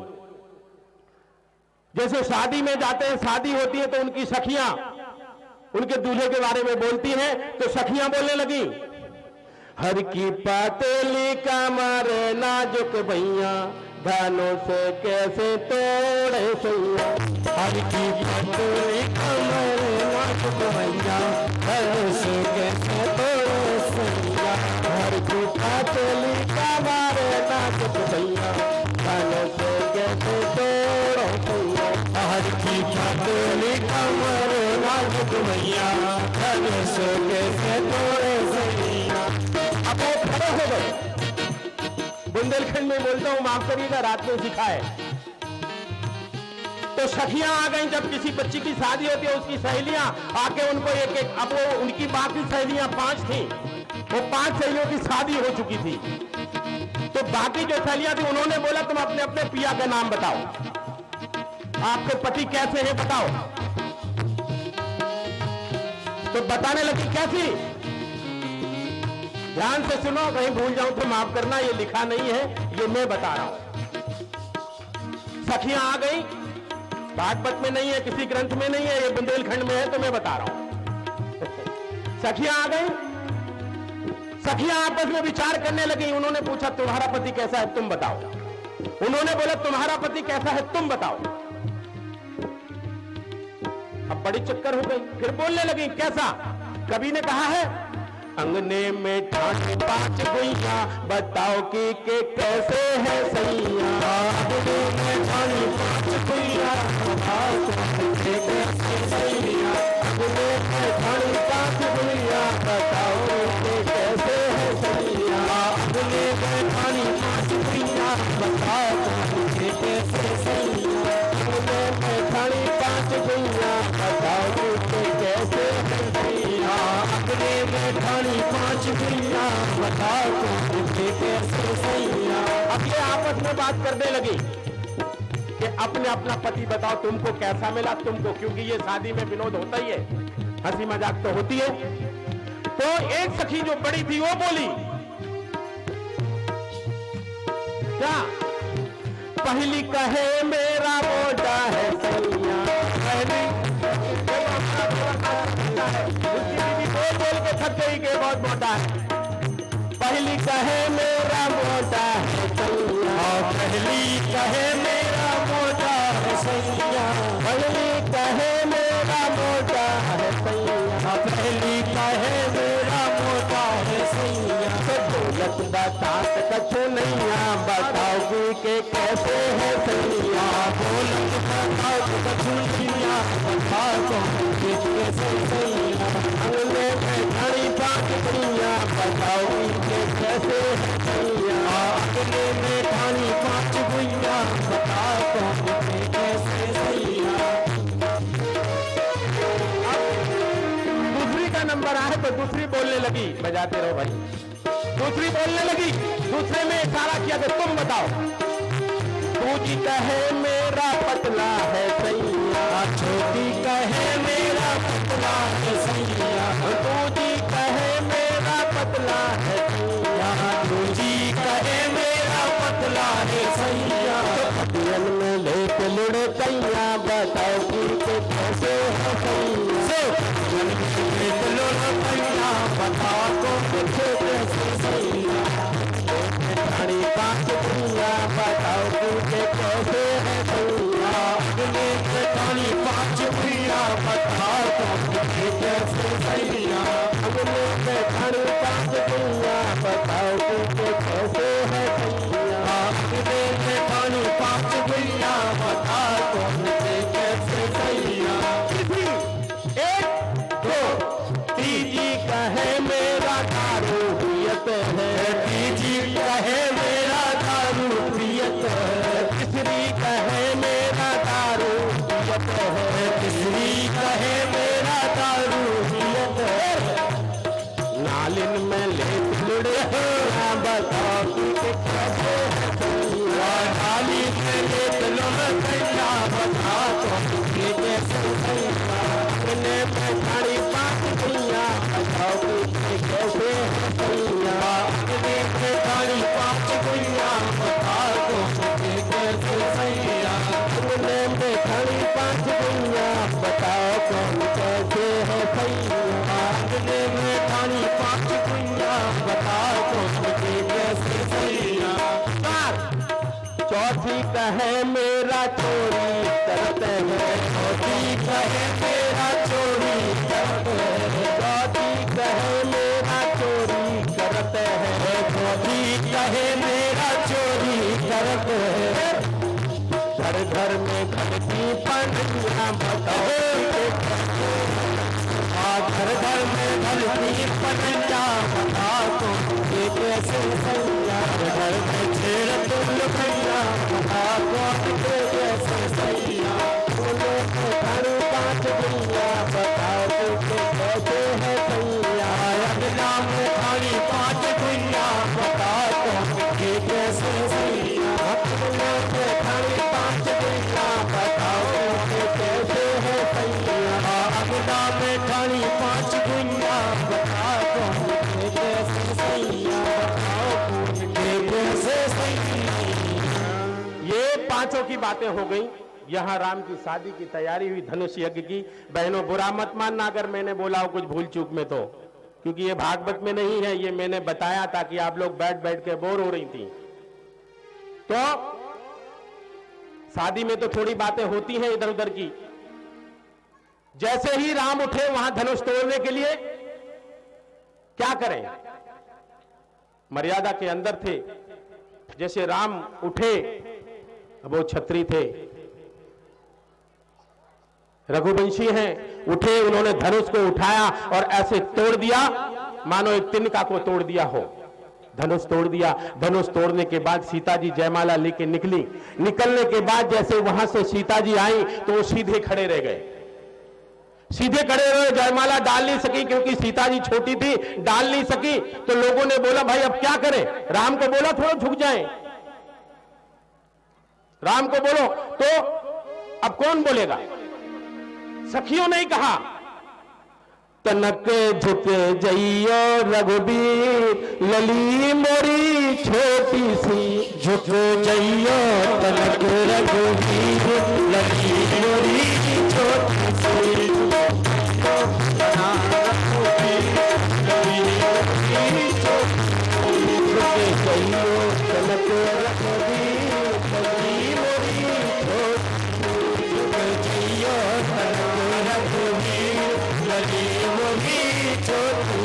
माताओं बहनों से भी मेरी प्रार्थना है कि राम की शादी हो रही है, आप लोग भी गाएंगे तो मुझे बहुत अच्छा लगेगा। तनक झुक जइयो रघुबीर लली मोरी छोटी सी, झुक जइयो तनक रघुबीर लली मोरी छोटी सी, झुक जइयो तनक रघुबीर लली मोरी छोटी सी, झुक जइयो तनक रघुबीर लली मोरी छोटी सी। ऐसा बोलते हुए तो भी राम ने बात नहीं सुना। राम बोले मैं रघुवंशी हूं, मैं क्यों झुकूं? राम नहीं झुके। दशरथ जी, जनक जी को कहा गया कि आप जरा कहो थोड़ा झुक जाएं, सीता को तकलीफ हो रही है। बोले मेरे घर में मेहमान आए और मैं उसको झुकने को बोलूं, कभी हो नहीं सकता, मैं नहीं बोल सकता। अब और परेशानी आ गई, अब क्या करें? उनके गुरुजी के पास गए, उनसे विनती की कि आप राम को बोलो थोड़ा झुक जाएं। गुरुजी बोले बच्चों के बीच में मैं क्या करूं, मेरा क्या है, बच्चों के बीच में मुझे ना ही बुलाएं तो अच्छा है। अब परेशान हो गए, अब क्या करें? राम झुकने को तैयार नहीं, सीता वरमाला लेके खड़ी है, राम झुकने को तैयार नहीं, करें तो करें क्या? बड़ी परेशानी। बोले लक्ष्मण जी से मिलते हैं। लक्ष्मण जी गए, लक्ष्मण जी के पास गए तो लक्ष्मण जी बोले बड़े भाई हैं वो, मैं उनको आदेश नहीं दे सकता, बड़े भैया हैं वो, मैं कुछ नहीं कर सकता, मेरे पास आने से क्या फायदा, ये तो आप देखो आप जानो। फिर लक्ष्मण जी से उन्होंने ज्यादा विनती की कि लक्ष्मण जी कुछ ना कुछ आपको ही करना पड़ेगा। लक्ष्मण जी बोले चिंता मत करो, देखता हूं, मैं सोचता हूं, कुछ करता हूं। लक्ष्मण जी धीरे से गए, सामने गए, राम के सामने जैसे ही गए और धड़ाम से वो पैरों में गिर गए। जैसे ही वो गिर गए और रामचंद्र जी उनको उठाने के लिए झुके, जैसे ही झुके वैसे सीता ने वरमाला डाल दी। बोलो राजा रामचंद्र की जय, सियावर रामचंद्र की जय हो। वरमाला डाल दी। अब दोनों का विवाह हो गया।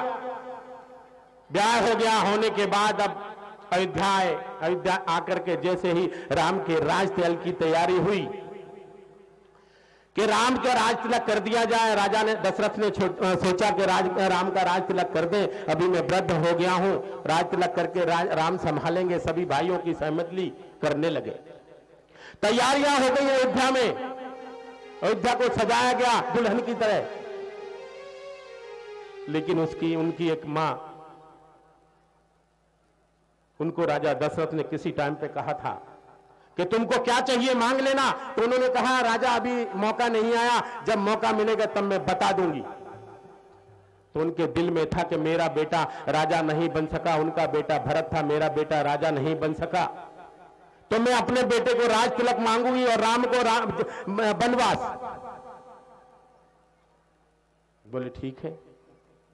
जैसे ही राज तिलक की तैयारी होने लगी तो कहा, मैंने कल भी बताया था कि जब कोई घर में पत्नी नाराज हो जाती है तो उसको कोप भवन बनवाया जाता है। जैसे ही तैयारियां हुए, उन्होंने सारे जेवर उतार दिए, कपड़े उतार दिए, कोप भवन में जाके बैठ गई। कोप भवन में बैठ गई। बैठने के बाद राजा दशरथ ने पूछा क्यों आप क्यों बैठी है देवी, क्या बात है, बताएं तो सही। बोले बताने की बात है, आपको याद है कि आपसे मैंने एक वर मांगा था, आपने कहा था तुम्हें रानी क्या चाहिए मांग लो, तो मैंने कहा था कि अभी मौका नहीं है, जब मौका आएगा तो मैं मांग लूंगा, और आज वो मौका आ गया है, अगर दे सकते तो दो। बोले क्या चाहिए तुम्हें बताओ। तो उन्होंने कहा अगर देना चाहे तो मेरे बेटे भरत को राज तिलक और राम को वनवास दो। ऐसे सुनते ही राजा दशरथ धड़ाम से जमीन पर गिर पड़े। बोले मैंने ये नहीं सोचा था कि तुम ये मांग सकती हो। बोले नहीं, अगर आप दे सकती हो तो दो, मेरे बेटे भरत को राज तिलक और राम को वनवास।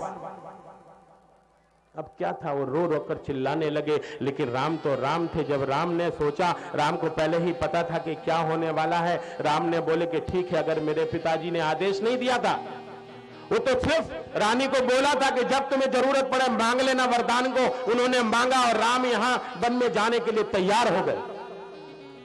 वन में जाने के लिए राम जब तैयार हो गए तो सीता बोली, मैं क्या करूंगी यहां रहकर? अगर मेरा सब कुछ, मेरा सुहाग, मेरा सिंदूर, मेरे ईश्वर, मेरा परमेश्वर अगर यहां नहीं है तो मैं यहां क्या करूंगी? अयोध्या में रहकर मैं भी आपके साथ चलूंगी, मैं नहीं रह सकती अयोध्या में। सीता भी तैयार हो गई जाने के लिए। इधर लखन लाल भी तैयार हो गए, बोले भैया मैं आपको छोड़ के अयोध्या में नहीं रह सकता, मुझे आपके साथ चलना, मैं नहीं रुक सकता। राम ने बहुत समझाया। इधर लक्ष्मण ने अपनी पत्नी से कहा कि आंख में एक आंसू नहीं आना चाहिए जब तक मैं वापस नहीं गया, मेरा इंतजार करना। उनकी पत्नी इंतजार करती रह गई। यहां सीता बोली, मैं आपके विदाउट एक क्षण भी नहीं रह सकती अयोध्या में, तो क्या मैं कहीं भी नहीं रह सकती हूं? अगर चाहिए तो मुझे अपने साथ में लेकर के चलो, मैं यहां नहीं रह सकती। अब राम क्या करें? राम के साथ जाने के लिए पूरा अयोध्या नगरी तैयार हो गई। परेशान हो गए राम, बोले अभी हम क्या करें? यहां सीता तैयार हो गई, वहां भाई तैयार हो गया, पूरी नगरी बन जाने के लिए तैयार हो गए, वनवास करने के लिए तैयार हो गए। यहां राम उठे, उन्होंने सब कुछ त्याग करके चलने लगे, जाने लगे। बोले नहीं, अब मैं एक क्षण भी नहीं रुकूंगा, मैं जाऊंगा। निकलने लगे, पूरी अयोध्या उनके साथ तैयार हो गई, रथ सजाया गया, जाने लगे छोड़ने के लिए। लोगों को उन्होंने कब मर्यादा से कहा कि आप लोग ना ही जाएं तो ठीक है, मैं अकेला ही चला जाऊंगा। सीता साथ जाने लगी, भैया लक्ष्मण भी उनके साथ जाने लगे। जाते जाते वहां गंगा जी के तट पर पहुंचे, वहां पर जाने के निषाद रात से आए। वहां पर उनको नाव लेकर कोई पार करने वाला नहीं था। वहां पर पहुंचे, पहुंचने के बाद वहां क्या करें?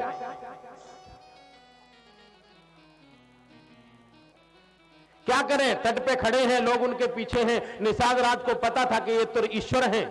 वो अपनी नाव चला रहा था। नाव चलाते चलाते वहां पे जाने के बाद रामचंद्र ने बोला, वहां पे जाने के बाद उन्होंने आवाज लगाई कि भैया हमें उस पार कर दो, जो भी आपका किराया होगा हम कर देंगे। वो तो प्रभु के चरणों का दास था। उसने कहा क्या? जाकर के वहां खड़े हो गए, बोलने लगे, श्री लखन सिया रघुबीर, श्री लखन सिया रघुबीर, गंग के तीर मंगावे नैया, ओ लाओगे भैया। श्री लखन सिया रघुबीर, गंग के तीर मंगावे भैया, ओ लाओगे भैया। रघुबीर गंग के तीर मंगावे भैया, ओ लाओगे भैया। श्री लखन सिया रघुबीर गंग के तीर मंगावे भैया, ओ लाओगे भैया। बड़े दुख के साथ जिसके पास कुछ भी नहीं है, वो आज गंगा के किनारे खड़ा होकर किसी का सहारा मांग रहा है। जो दुनिया का सहारा है वो किसी दूसरे से सहारा मांग रहा है। हे प्रभु, क्या माया है तेरी। श्री लखन सिया रघुबीर गंग के तीर मंगावे भैया, ओ लाओगे भैया। श्री लखन सिया रघुबीर गंग के तीर मंगावे भैया, ओ लाओगे भैया। वहीं से आवाज, क्या आप कौन है? क्यों बुला रहे हैं? क्या काम है? तो उन्होंने कहा, उस पार हमें तुम कर देना, उस पार हमें तुम कर देना, उस पार हमें तुम कर देना, उस पार हमें तुम कर देना। उतरा ही मन की ले लेना, उतरा ही मन की ले लेना, उतरा ही मन की ले लेना, उतरा ही मन की ले लेना।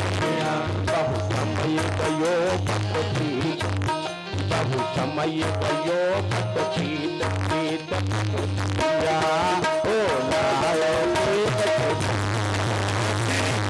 सिया रखी फल माता रखी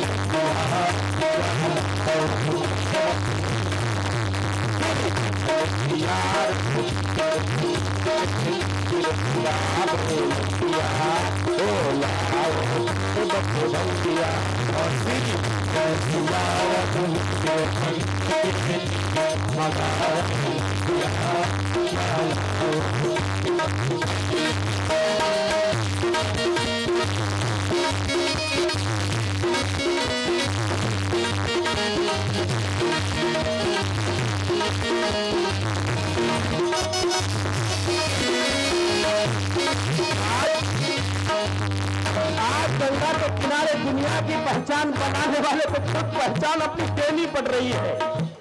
एक निषाद राज को पहचान देनी पड़ी है कि मैं कौन हूं, मुझे उस पार कर दो। उन्होंने पूछा कि आप कौन है, कहां जाएंगे?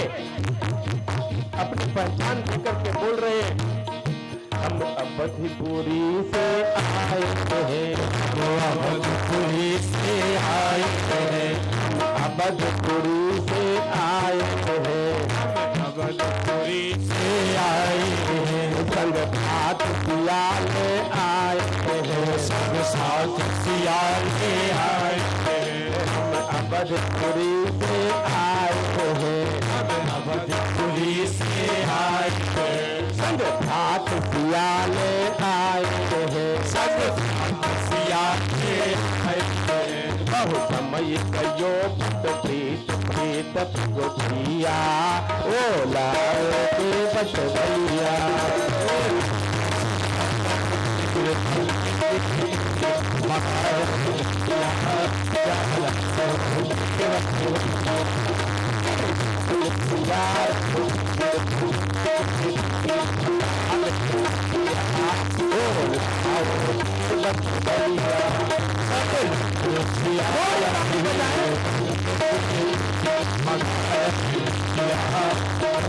हमारे विद्वान लोगों को मेरे कदम में प्रार्थना है कि अगर जाएंगे ये सत्य जो आज राम के ऊपर आया है तो तक जाएगा।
आज जिससे दुनिया मांगती है, जिससे दुनिया मांगती है, आज वो अपने लिए मांग रहा है। हमने देखा है जीवन में कि कभी ना कभी ऐसा किसी के समक्ष समय आ जाता है कि उसको भी अपने लिए किसी ना किसी से मांगना पड़ता है। निषाद राज के कान में आवाज आई, उन्होंने देखा कि सजो प्रभु वहां पर खड़े हुए हैं, नाव लेकर के आया, उनको बिठाया, बिठा करके उनको पार किया। पार करते ही वहां से वहां पर आ गए। पार करते हुए निषाद राज ने चरण पखारे, चरणामृत लिया, उन्होंने मुद्रिका दी और वहां से जो उनके पास था उतराई के बहाने मुद्रिका दे दी और वहां से उन्होंने वनवास की तरफ पलायन कर दिया। जाने लगे, चित्रकूट में रहने लगे। धीरे धीरे उनका भ्रमण जाते जाते पंचवटी तक पहुंचा। पंचवटी जाने के बाद वहां रहने के बाद यहां लंका में रावण शंभू का इतना बड़ा भक्त था, उसको पता था कि मुझे मरना है, ये तो भगवान सदैव परमेश्वर है, मुझे इनसे ही मुक्ति मिलेगी। उसने कहा, वो वहां पे गया, जाने के बाद वो वहां पे भगवान राम लक्ष्मण और सीता जी रहने लगे। वहां पे रावण एक मृग बन करके आया। आने के बाद सीता जी का मन ललचाया कि इसे मुझे इस मृग की मृग छाला चाहिए। उसने कहा राम से कि मुझे इस मृग की मृग छाला लाके दे दीजिए, ये बहुत सुंदर मृग है। राम ने बोला कि ठीक है, मैं जा रहा हूं, लेकर के आता हूं। जैसा वो मृग के पीछे रामचंद्र जाने लगे, धीरे धीरे जाने लगे, जाते जाते और दूर जंगल में चले गए, धीरे धीरे जाने लगे। और जब ही वहां पे राम ने धनुष बाण चलाया तो उसने राम करके पुकारा। जैसे राम की आवाज सीता के कानों में पड़ी तो उसने लक्ष्मण से बोला कि आपके बड़े भाई किसी संकट में है, आप जाओ। उसने कहा कि मैं नहीं जा सकता भाभी मां, मैं नहीं जा सकता, क्योंकि मुझे आपकी रक्षा के लिए रखा है। बोले नहीं, तुम चले जाओ, मैं यहां पे देख लूंगी। फिर भी लक्ष्मण जी ने एक रेखा लगा दी। बोले आप यहां से बाहर मत निकलिए मातश्री, ये रेखा है, इसके अंदर कोई आ नहीं सकता। उन्होंने रेखा बनाई और वो चले गए। जाते जाते वहां गए, वो मृग यहां बन करके आया, साधु के रूप में आया और भिक्षा मांगने लगा। माता जानकी भिक्षा देने लगे। जैसे ही उसने अपना पैर उस रेखा पर रखा, वो समझ गया ये लक्ष्मण रेखा है, अगर जाऊंगा तो भस्म हो जाऊंगा। वो जाने लगा तो उसने कहा कि भिक्षा तो सभी देते हैं, अगर आप बाहर आके देंगी तो बहुत बड़ा एहसान होगा। जैसे भी सीता वहां से सीता जी उसको भिक्षा देने के लिए उस रेखा के पार गई। उन्होंने सीता जी को उठाया और अपने रथ में बिठा करके लंका ले गया। जाते समय देखा जटायु ने, उसने जटायु के पंख काट दिए, गिर गए और वो जानकी को लंका लेकर के चला गया। सीता हरण हो गया। वहां जाने के बाद उसने अशोक वाटिका में सीता जी को बिठाया। बिठाने के बाद वहां उसने देखा कि अब तो सीता मेरे पास आ चुकी हैं, अब क्या होगा। यह राम और लक्ष्मण जब गए कुटी में, देखा वहां सीता नहीं है। और सीता के वियोग में दर दर की ठोकर खाने लगे, ढूंढने लगे कि सीता कहाँ है। जबकि उनको मालूम था तो जंगल वनवास जाने के पहले उसने अग्निदेव को सीता को समर्पित कर दिया था। उनको पता था कि वनवास में जाकर के और ऐसा ऐसा होगा। फिर वो सीता को ढूंढते रहे कि सीता कहाँ है। ढूंढते ढूंढते जब पता लगा, बंदरों की सेना मिली, उसके साथ बाली से युद्ध किया, सुग्रीव को राजा बनाया, उसके लंका में गए। लंका में जाने के बाद जैसे ही सीता का पता लगा, कहा गया है कि भगवान कृष्ण भी जब किसकी परीक्षा लेते हैं तो ढंग से लेते हैं। कैसे लेते हैं भगवान? एक समय की बात है कि द्वारका में भगवान कृष्ण वहां बैठे हुए हैं और उनके तीन, गरुड़ जी, चक्र सुदर्शन और सद्भामा, तीन को इतना घमंड था कि पूछो नहीं। इतना घमंड था, उन्होंने बोले मेरे बराबर तो कोई बलशाली है ही नहीं। गरुड़ को घमंड था कि मैं भगवान को लेकर उड़ता हूं, मेरे विदाउट भगवान तो चल ही नहीं सकते, तो उनको उड़ने का घमंड था। चक्र सुदर्शन को था घमंड के मैं भगवान के कर में रहता हूं, अंगुली में रहता हूं, जिसको चाहे काट के रख दूं, उनको इतना घमंड था। और सद्भामा को इतना घमंड था कि मेरे बराबर सुंदरी कोई है ही नहीं। भगवान बैठ बैठ के परेशान हो गए। भगवान ने कहा कि यार इनको तो बहुत घमंड है, इनको तो कुछ ना कुछ करना चाहिए। तो बोले ठीक है, सभी लोग कृपया सभी लोग बिल्कुल शांति बना लें, 10-15 मिनट और सभी माताएं बहनें बिल्कुल शांत विराजमान हो जाए, कोई शोरगुल ना करें। जिनको जाना है वो शांति से चुपचाप बाहर निकल जाए, आवाज ना करें, कृपया सभी बैठ जाएं। जय श्री राधे। भगवान ने सोचा कि इनको तो बहुत घमंड हो गया मेरे कारण, अब इनका घमंड इनको शांत करना चाहिए, कैसे करूं। शांत करने के लिए जैसे ही भगवान ने कहा कि इनको शांत करने के लिए तो हमारे पास एक ही आदमी है जो उस युग में मेरे साथ था, मेरा हनुमान बनकर उसको बुलाना पड़ेगा द्वारका में। भगवान यहाँ कृष्ण के रूप में विराजमान है और हनुमान जी को याद कर रहे हैं। जैसे भी याद किया, हनुमान जी एक क्षण में द्वारका आ गए। उनके बाग बगीचे लगे हुए थे, तो वहां जाके हनुमान जी आए तो कृष्ण भगवान ने पूछा कि आ गए? बोले हाँ आ गए। बोले एक काम करो, इतनी दूर से आए, तुम्हें भूख भूख लगी होगी, जाओ कुछ जंगल में बगीचे में जाओ, कुछ खा लो फल वल। बोले ठीक है महाराज।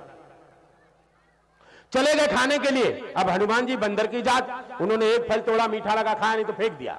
ऐसा पूरे बगीचे के फल तोड़ करके फेंक दिए। यह गरुड़ को पता चला कि कोई बंदर आया है, बगीचे में सारे फल तोड़ करके रख दिए, बहुत बर्बाद कर दिया पूरा बगीचा। तो उसने शिकायत पहुंचाई भगवान के पास कि प्रभु कोई बंदर आया है, पूरे बगीचे को उजाड़ दिया है, फल तोड़ तोड़ के उसने पूरे बर्बाद कर दिया, अब क्या करें? भगवान ने कहा ऐसा है? बोले हाँ ऐसा है। तो बोले काम करो, तुम जाओ उसको ले आओ। कौन है वो? पकड़ के ले आओ। बोले ठीक है अभी जाता हूं, क्योंकि उनको घमंड था कि मैं तो प्रभु को लेकर उड़ता हूं और मेरे बराबर बलशाली कोई हो ही नहीं सकता, मैं अभी पकड़ के लेके आता हूं। बोले ले आओ। गरुड़ जी गए। गरुड़ जी वहां पर गए बगीचे में, बोलने लगे भाई कौन हो तुम? वो अपने खाने में मस्त थे, उनको क्या लेना देना तुम कौन है कौन नहीं है।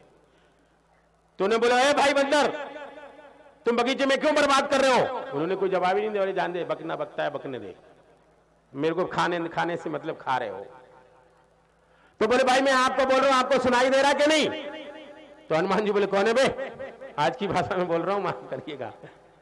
कौन है, क्यों बुला रहे हो? अरे बोले मेरे भगवान ने बुलाया है तुम्हें। बोले कौन है तेरा भगवान? होगा मेरे को पता नहीं, चल मेरे पास नहीं रहो। तो गरुड़ बोले यार हमारे भगवान को नहीं मालूम कौन है? बोले कौन है तेरा भगवान बता। बोले भगवान कृष्ण। बोले चल मैं नहीं जाता तेरे भगवानों के पास, मैं नहीं जाऊंगा, तेरे को जो करना कर ले।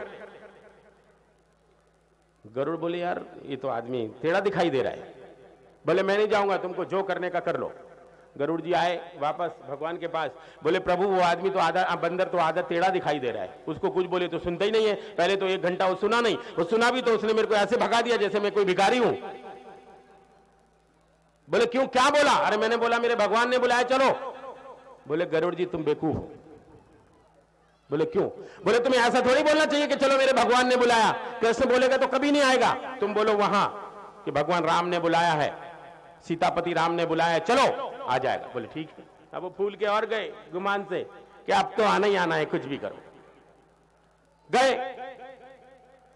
तो उनका काम तो था फल खाना, तोड़ रहे थे, फल खा रहे थे, वहां पे तोड़ रहे थे। गए, जाने के बाद बोले भाई मैं वापस आ गया हूं, भगवान ने बुलाया है। अरे बोले कौन है तेरा भगवान? मेरे को पता नहीं है, जा। बोले भगवान श्री राम ने बुलाया है।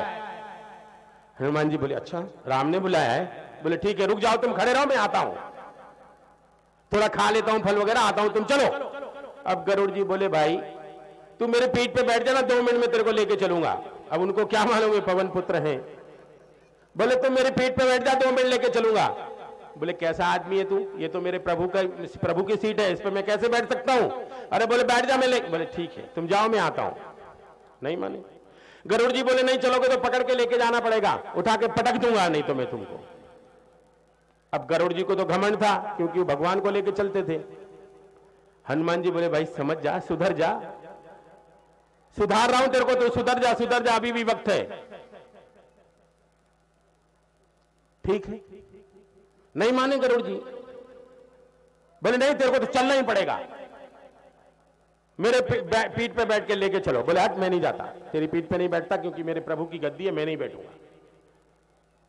बोले ठीक है। अब हनुमान जी से बातें उनको ऐसी गुस्सा आई, उन्होंने पूंछ में लपेटा और गरुड़ जी को फेंक दिया पानी में। पानी में फेंक दिया तो पानी में गिल्ले हो गए और गिल्ले होकर वापस भगवान के पास गए। बोले प्रभु वो आदमी है कौन, वो बंदर है कि कौन है, समझ में नहीं आता है। बोले क्यों? बोले उसने ऐसा मेरे को फेंक दिया, देखो मैं पूरा गिल्ला हो गया, मेरे हाथ पर सब ढीले हो गए। बोले तुम पागल हो गरुड़ जी, तुम जाओ दोबारा जाओ, उसको लेके आओ, कैसे भी करके लेके आओ। भगवान ने बोला तो करना चाहिए। फिर गए, गरुड़ जी तो घमंड में भूले थे, फिर चले गए। अरे बोले सुनते हो कि नहीं सुनते हो मेरी बात को? जब तक हनुमान जी तैयार हो गए थे जाने के लिए, मेरी बात को सुनते हो कि नहीं सुनते, नहीं तो मेरे को पकड़ के ले जाना पड़ेगा। हनुमान जी को गुस्सा आई, उन्होंने वापस पूंछ में लपेटा और फेंकने ही वाले थे तो गरुड़ जी ने हाथ जोड़ लिए। बोले भैया फेंकना तो पानी में ही फेंकना, कहीं पत्थर से नहीं मार देना, नहीं तो मेरे सब अलग अलग हो जाएंगे। उधर ही हाथ जोड़े, उन्होंने एक झटका मारा, सीधा भगवान के पास गरुड़ जी और हनुमान जी पहुंच गए। वहां जाने के बाद तो दरवाजे में देखा चक्र सुदर्शन खड़े थे पहरा देते हुए। तो हनुमान जी जब अंदर जाने लगे तो चक्र सुदर्शन, अंदर नहीं जाना, बोले हमारे सरकार का आदेश है। अरे बोले भाई तुम है कौन? हाँ मैं चक्र। अरे बोले ठीक है अंदर तो जाने दे, अंदर क्या काम है? बोले मिलना है भगवान। नहीं अंदर नहीं जा सकते। हनुमान जी ने बहुत विनती की, नहीं समझ पाए, नहीं जाने नहीं देंगे। हनुमान जी को गुस्सा आया, बोले नहीं जाने दे, बोले नहीं जाने दे।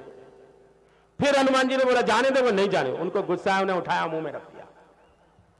मुंह में रख लिया तो चक्र से अंदर से ही आवाज दे रहे कि भैया दबाना तो दांत से ही दबाना, दाढ़ के नीचे नहीं दबाना, नहीं तो चटनी हो जाएगी मेरी।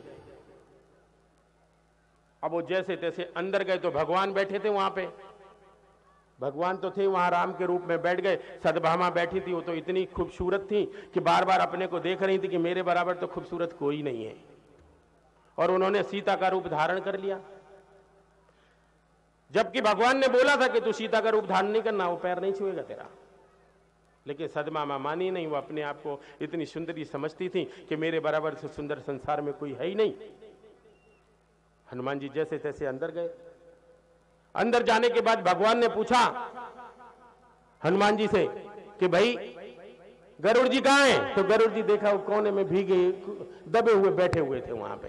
बोले ये दबे हुए यहाँ बैठे हैं, देखो। इसको समझा रहा था, समझ नहीं रहा था, मेरे को जबरदस्ती फेंकना पड़ा। तो बोले तुम दरवाजे पे आए, तुमको दरवान कोई मिला नहीं? उन्होंने मुंह से निकाला और फेंक दिया। बोले थे खड़े थे, देखो ये खड़े थे, क्या करूं मैं? मान ही नहीं रहते मेरी बात को, तो मुझे मुंह में दबा के ले गए, फेंक दिया। उनका एक हाथ टूट गया।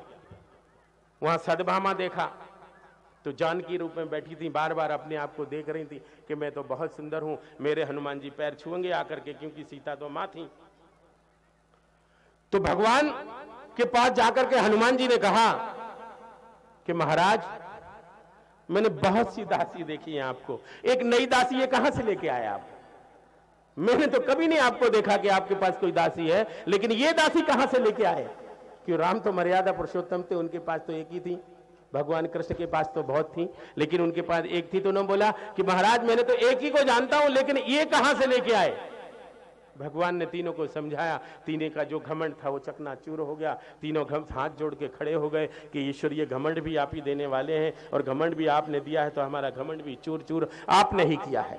ऐसा ही जो देता है ऊपर वाला देता है, लेता भी है तो ऊपर वाला ही लेता है। ऐसा ही वहां लंका में राम रावण का युद्ध हुआ। उन्होंने लंका जीत कर को सीता को प्राप्त किया। वहां उनके भाई को राजा बनाया, सीता को लेकर के वापस आए। वापस लेकर के अयोध्या आए। अयोध्या में आने ही दिवाली हो गई, घर घर दीपक जल गए। जलने के बाद जैसे ही राज सिंहासन की तैयारी हुई कि चलो राम को राजा बनाया जाए, राम को राजा बनाने की तैयारी हुई। राज तिलक किया गया, राजा रामचंद्र राजा हो गए। उनका राज बिल्कुल शांत था। राम राज जैसा राज कोई नहीं था। बिल्कुल उनके राज में कोई भूखा नहीं रहता, कोई प्यासा नहीं रहता था। राम राज बहुत अच्छा था, राज चल रहा था। इतने में किसी की नजर लग गई राज्य में। एक धोबी ने कंप्लेंट जाके राम से की कि मेरी पत्नी रात भर बाहर थी, मैं क्यों रखूं? मैं कोई राम थोड़ी हूं, वो तो राजा है। मैं राम थोड़ी हूं जो पत्नी 14 बरस बाहर थी और मैं वापस घर में रख लूं। मैं नहीं ले सकता। उसकी न्याय मांगने के लिए उसकी पत्नी राजा रामचंद्र के दरबार पे गई। जरा रामचंद्र को कहा गया, उनको भी शर्म आए, उन्होंने सीता को वापस त्याग दिया। सीता गई वाल्मीकि के आश्रम में रहने लगी। वहां एक उनका पुत्र था लौ, वहां एक और पुत्र कुछ से भी बन गया। दोनों पुत्र हो गए। वहां पर सीता वियोग में चली गई, पछता रोती रोती चली गई। क्या करूं क्या ना करूं? करते करते यहां पर राजा राम का राज था। अश्वमेघ यज्ञ हुआ। अश्वमेघ यज्ञ में कहा कि चलो यज्ञ करेंगे। यज्ञ हुआ। यज्ञ में घोड़े को छोड़ा गया, अश्व को छोड़ा गया कि जो इस घोड़े को पकड़ेगा उसके साथ राम को वो हमसे युद्ध करना पड़ेगा। तो युद्ध घोड़ा छोड़ा गया। जाते जाते घोड़ा जैसा आगे गया, लवकुश ने रोक लिया, पकड़ लिया घोड़े को पकड़ लिया। और पकड़ते ही जैसे राज्य में मालूम पड़ा कि घोड़ा पकड़ा गया, खलबली मच गई कि घोड़े को किसने पकड़ा है। युद्ध की तैयारियां हो गई, बड़े बड़े योद्धा तैयार हो गए युद्ध करने के लिए। बोले किसने? बोले 2 बालक हैं, उन्होंने घोड़ा पकड़ा। बोले बालक? बोले हां। शत्रुघ्न गए कि चलो भाई मैं समझा के ले आता हूं। शत्रुघ्न गए लाने के लिए, शत्रुघ्न से भी युद्ध हुआ, शत्रुघ्न हार गए, वापस आए। भरत गए, लक्ष्मण गए, सब हार के वापस आ गए, लेकिन कोई जीत ना सका। राजा रामचंद्र खुद गए। उन्होंने कहा बालको छोड़ दो, नहीं तो हम मुझसे युद्ध करना पड़ेगा, मैं राम हूं। बोले राम हो तो क्या हुआ, आप युद्ध करो। ऐसा होने लगा, युद्ध की तैयारियां हो गई। युद्ध कैसे कैसे, वो बच्चों ने घोड़ा छोड़ दिया। घोड़ा छोड़ते ही जैसा सीता को पता लगा कि घोड़ा मतलब बच्चों ने पकड़ा था, बच्चों से पूछा कि बेटा वो घोड़ा किसका था। बोले राम था, कोई उसका घोड़ा था, पकड़ लिया। जैसे राम का नाम उनके मुंह पे आया, माता सीता के आंखों से आंसू निकलने लगे। उन्होंने कहा तुमने घोड़ा पकड़ा ही क्यों था। बोले माता क्या करें, घोड़ा इतना अच्छा था कि पकड़ना था हमें, और हमको अच्छा लगा तो हमने पकड़ लिया। युद्ध ऐसा करते हुए माता ने सब कुछ बता दिया। बताने के बाद बच्चों के दिल में एक छवि आई। छवि आने के बाद वो वहां उन्होंने बोला कि ऐसा तो हम कुछ कह नहीं सकते। वो जाने लगे, अयोध्या में गए, घर घर में बोलने लगे, गाने लगे। दोनों भाई वहां पे जाने के बाद बोलने लगे, अपनी कथा सबको सुनाने लगे। वो राजा के पास शिकायत गई, रामचंद्र के पास के 2 बालक हैं जो राम कथा बोल रहे हैं, तो बोले उनको बुलाओ, हम भी राम कथा सुनेंगे। बालकों को बुलाया गया, बुला करके बालकों से जब पूछा गया तो बालकों ने बताया। जब मालूम पड़ा कि सीता वाल्मीकि के आश्रम में है तो सीता को वापस बुलाया गया। वापस बुलाने के लिए सीता की वापस अग्नि परीक्षा लेने लगे, तो सीता ने बोला कि अब मुझसे नहीं होगा।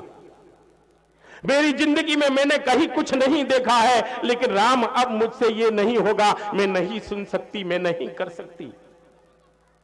और उन्होंने अपनी मां को, धरती मां को पुकारा कि हे मां मुझे संभाले। उसी क्षण धरती फटी और सीता उसमें समा गई। राम सीते सीते करते करते रह गए, सीता चली गई और अपने पुत्रों के साथ वो अपना राज चलाते रह गए। ये राम की कहानी है। ऐसे ही राजा परीक्षित ने आज रामायण उनको बताई, परीक्षित को बताई। परीक्षित बोले आपने रामायण बड़ी संक्षेप में सुना दी।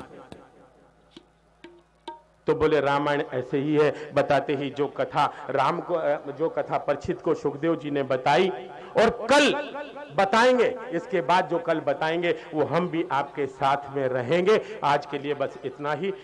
जय श्री कृष्ण। कृष्ण राधे की जय, कृष्ण राधे की जय, राधे कृष्ण की जय, कृष्ण राधे की जय, राधे कृष्णा की जय, राधे की जय, राधे कृष्णा की जय, कृष्ण राधे की जय, राधे कृष्णा की जय, बंधु बाटे कन्हैया की जय जय जय, बंसी वाले कन्हैया की जय जय जय, कृष्ण राधे की जय, राधे कृष्णा की जय, कृष्ण राधे की जय, राधे कृष्णा की जय, बंधु वाले कन्हैया की जय जय जय, बंसी वाले कन्हैया की जय जय जय, बंधु वाले कन्हैया की जय जय, बंसी वाले कन्हैया की जय जय जय, बंधु वाले कन्हैया की जय जय जय, बंसी वाले कन्हैया की जय जय जय, कृष्ण राधे की जय, राधे कृष्णा की जय, कृष्ण राधे की जय, राधे कृष्णा की जय, बंधु वाले कन्हैया की जय जय, बंसी वाले कन्हैया की जय जय जय, गुरु बाटे बिहारी की जय जय जय, मोरे भाग्य बिहारी की जय जय जय, मोरे बाटे बिहारी की जय जय जय, मोरे भाग्य बिहारी की जय जय जय, कृष्ण राधे की जय, राधे कृष्णा की जय, कृष्ण राधे की जय, राधे कृष्णा की जय, बंधु वाले कन्हैया की जय जय, बंसी वाले कन्हैया की जय जय जय, बंधु वाले कन्हैया की जय जय जय, बंसी वाले कन्हैया की जय जय जय, कृष्ण राधे की जय, राधे कृष्णा की जय, कृष्ण राधे की जय, राधे कृष्णा की जय, बंधु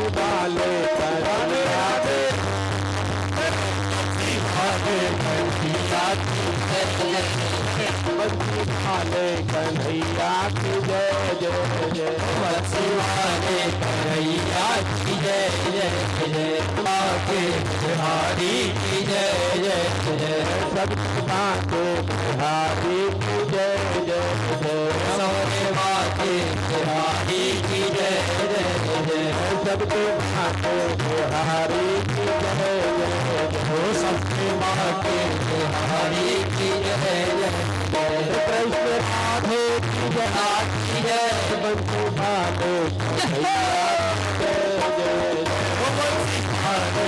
कन्हैया की जय जय जय, बंसी वाले कन्हैया की जय बंसी वाले कन्हैया की जय जय, बंसी वाले कन्हैया की जय जय जय, बंसी वाले कन्हैया की जय जय जय, बंसी वाले कन्हैया की जय जय जय, बंसी वाले कन्हैया की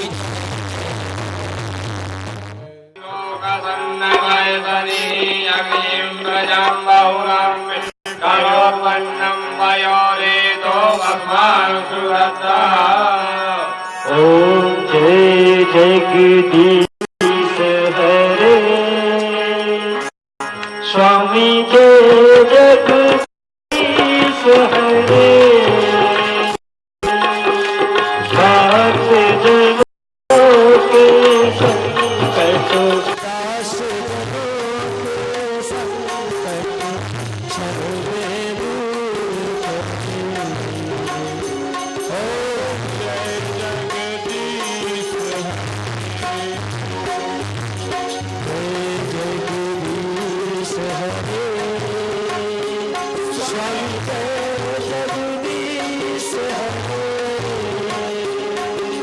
भक्त जनों के संकट, दास जनों के संकट सर्वे दूर करे। ओम जय जगदीश हरे, जो ध्यावे मन भावे, दुख दिन से मन का, स्वामी दुख दिन से मन का,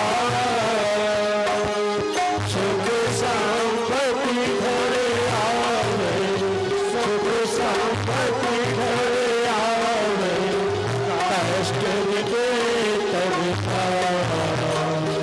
ओ जय जगदीश हरे, तुम करुणा के सागर, तुम पालन करता, स्वामी तुम पालन करता, देश सेवक तुम स्वामी, देश सेवक तुम स्वामी, कृपा करो बरता।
कर जोर जिए हमरे गुरुवश करो जिए हमरे गुरुवश करो करे श्री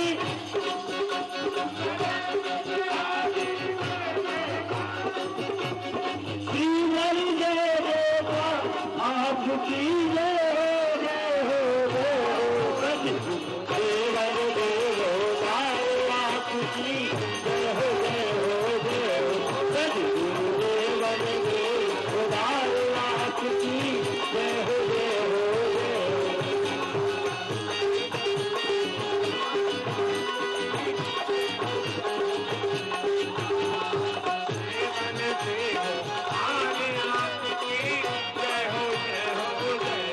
सतगुरु देवर देवो आपकी जय हो सतगुरु देवर देवो आपकी जय हो सतगुरु देवन देवदार आपकी जय हो सतगुरु देवन देवदार आपकी जय हो सतगुरु देवन देवदार आपकी जय हो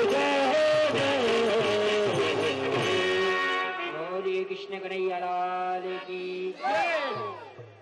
धर्म की धर्म की अधर्म का धर्म का प्राणियों में सद्भावनाओं में विश्व का कल्याण भगवान की जय सरकार की जय जी महाराज की पार्वती पते हर हर महादेव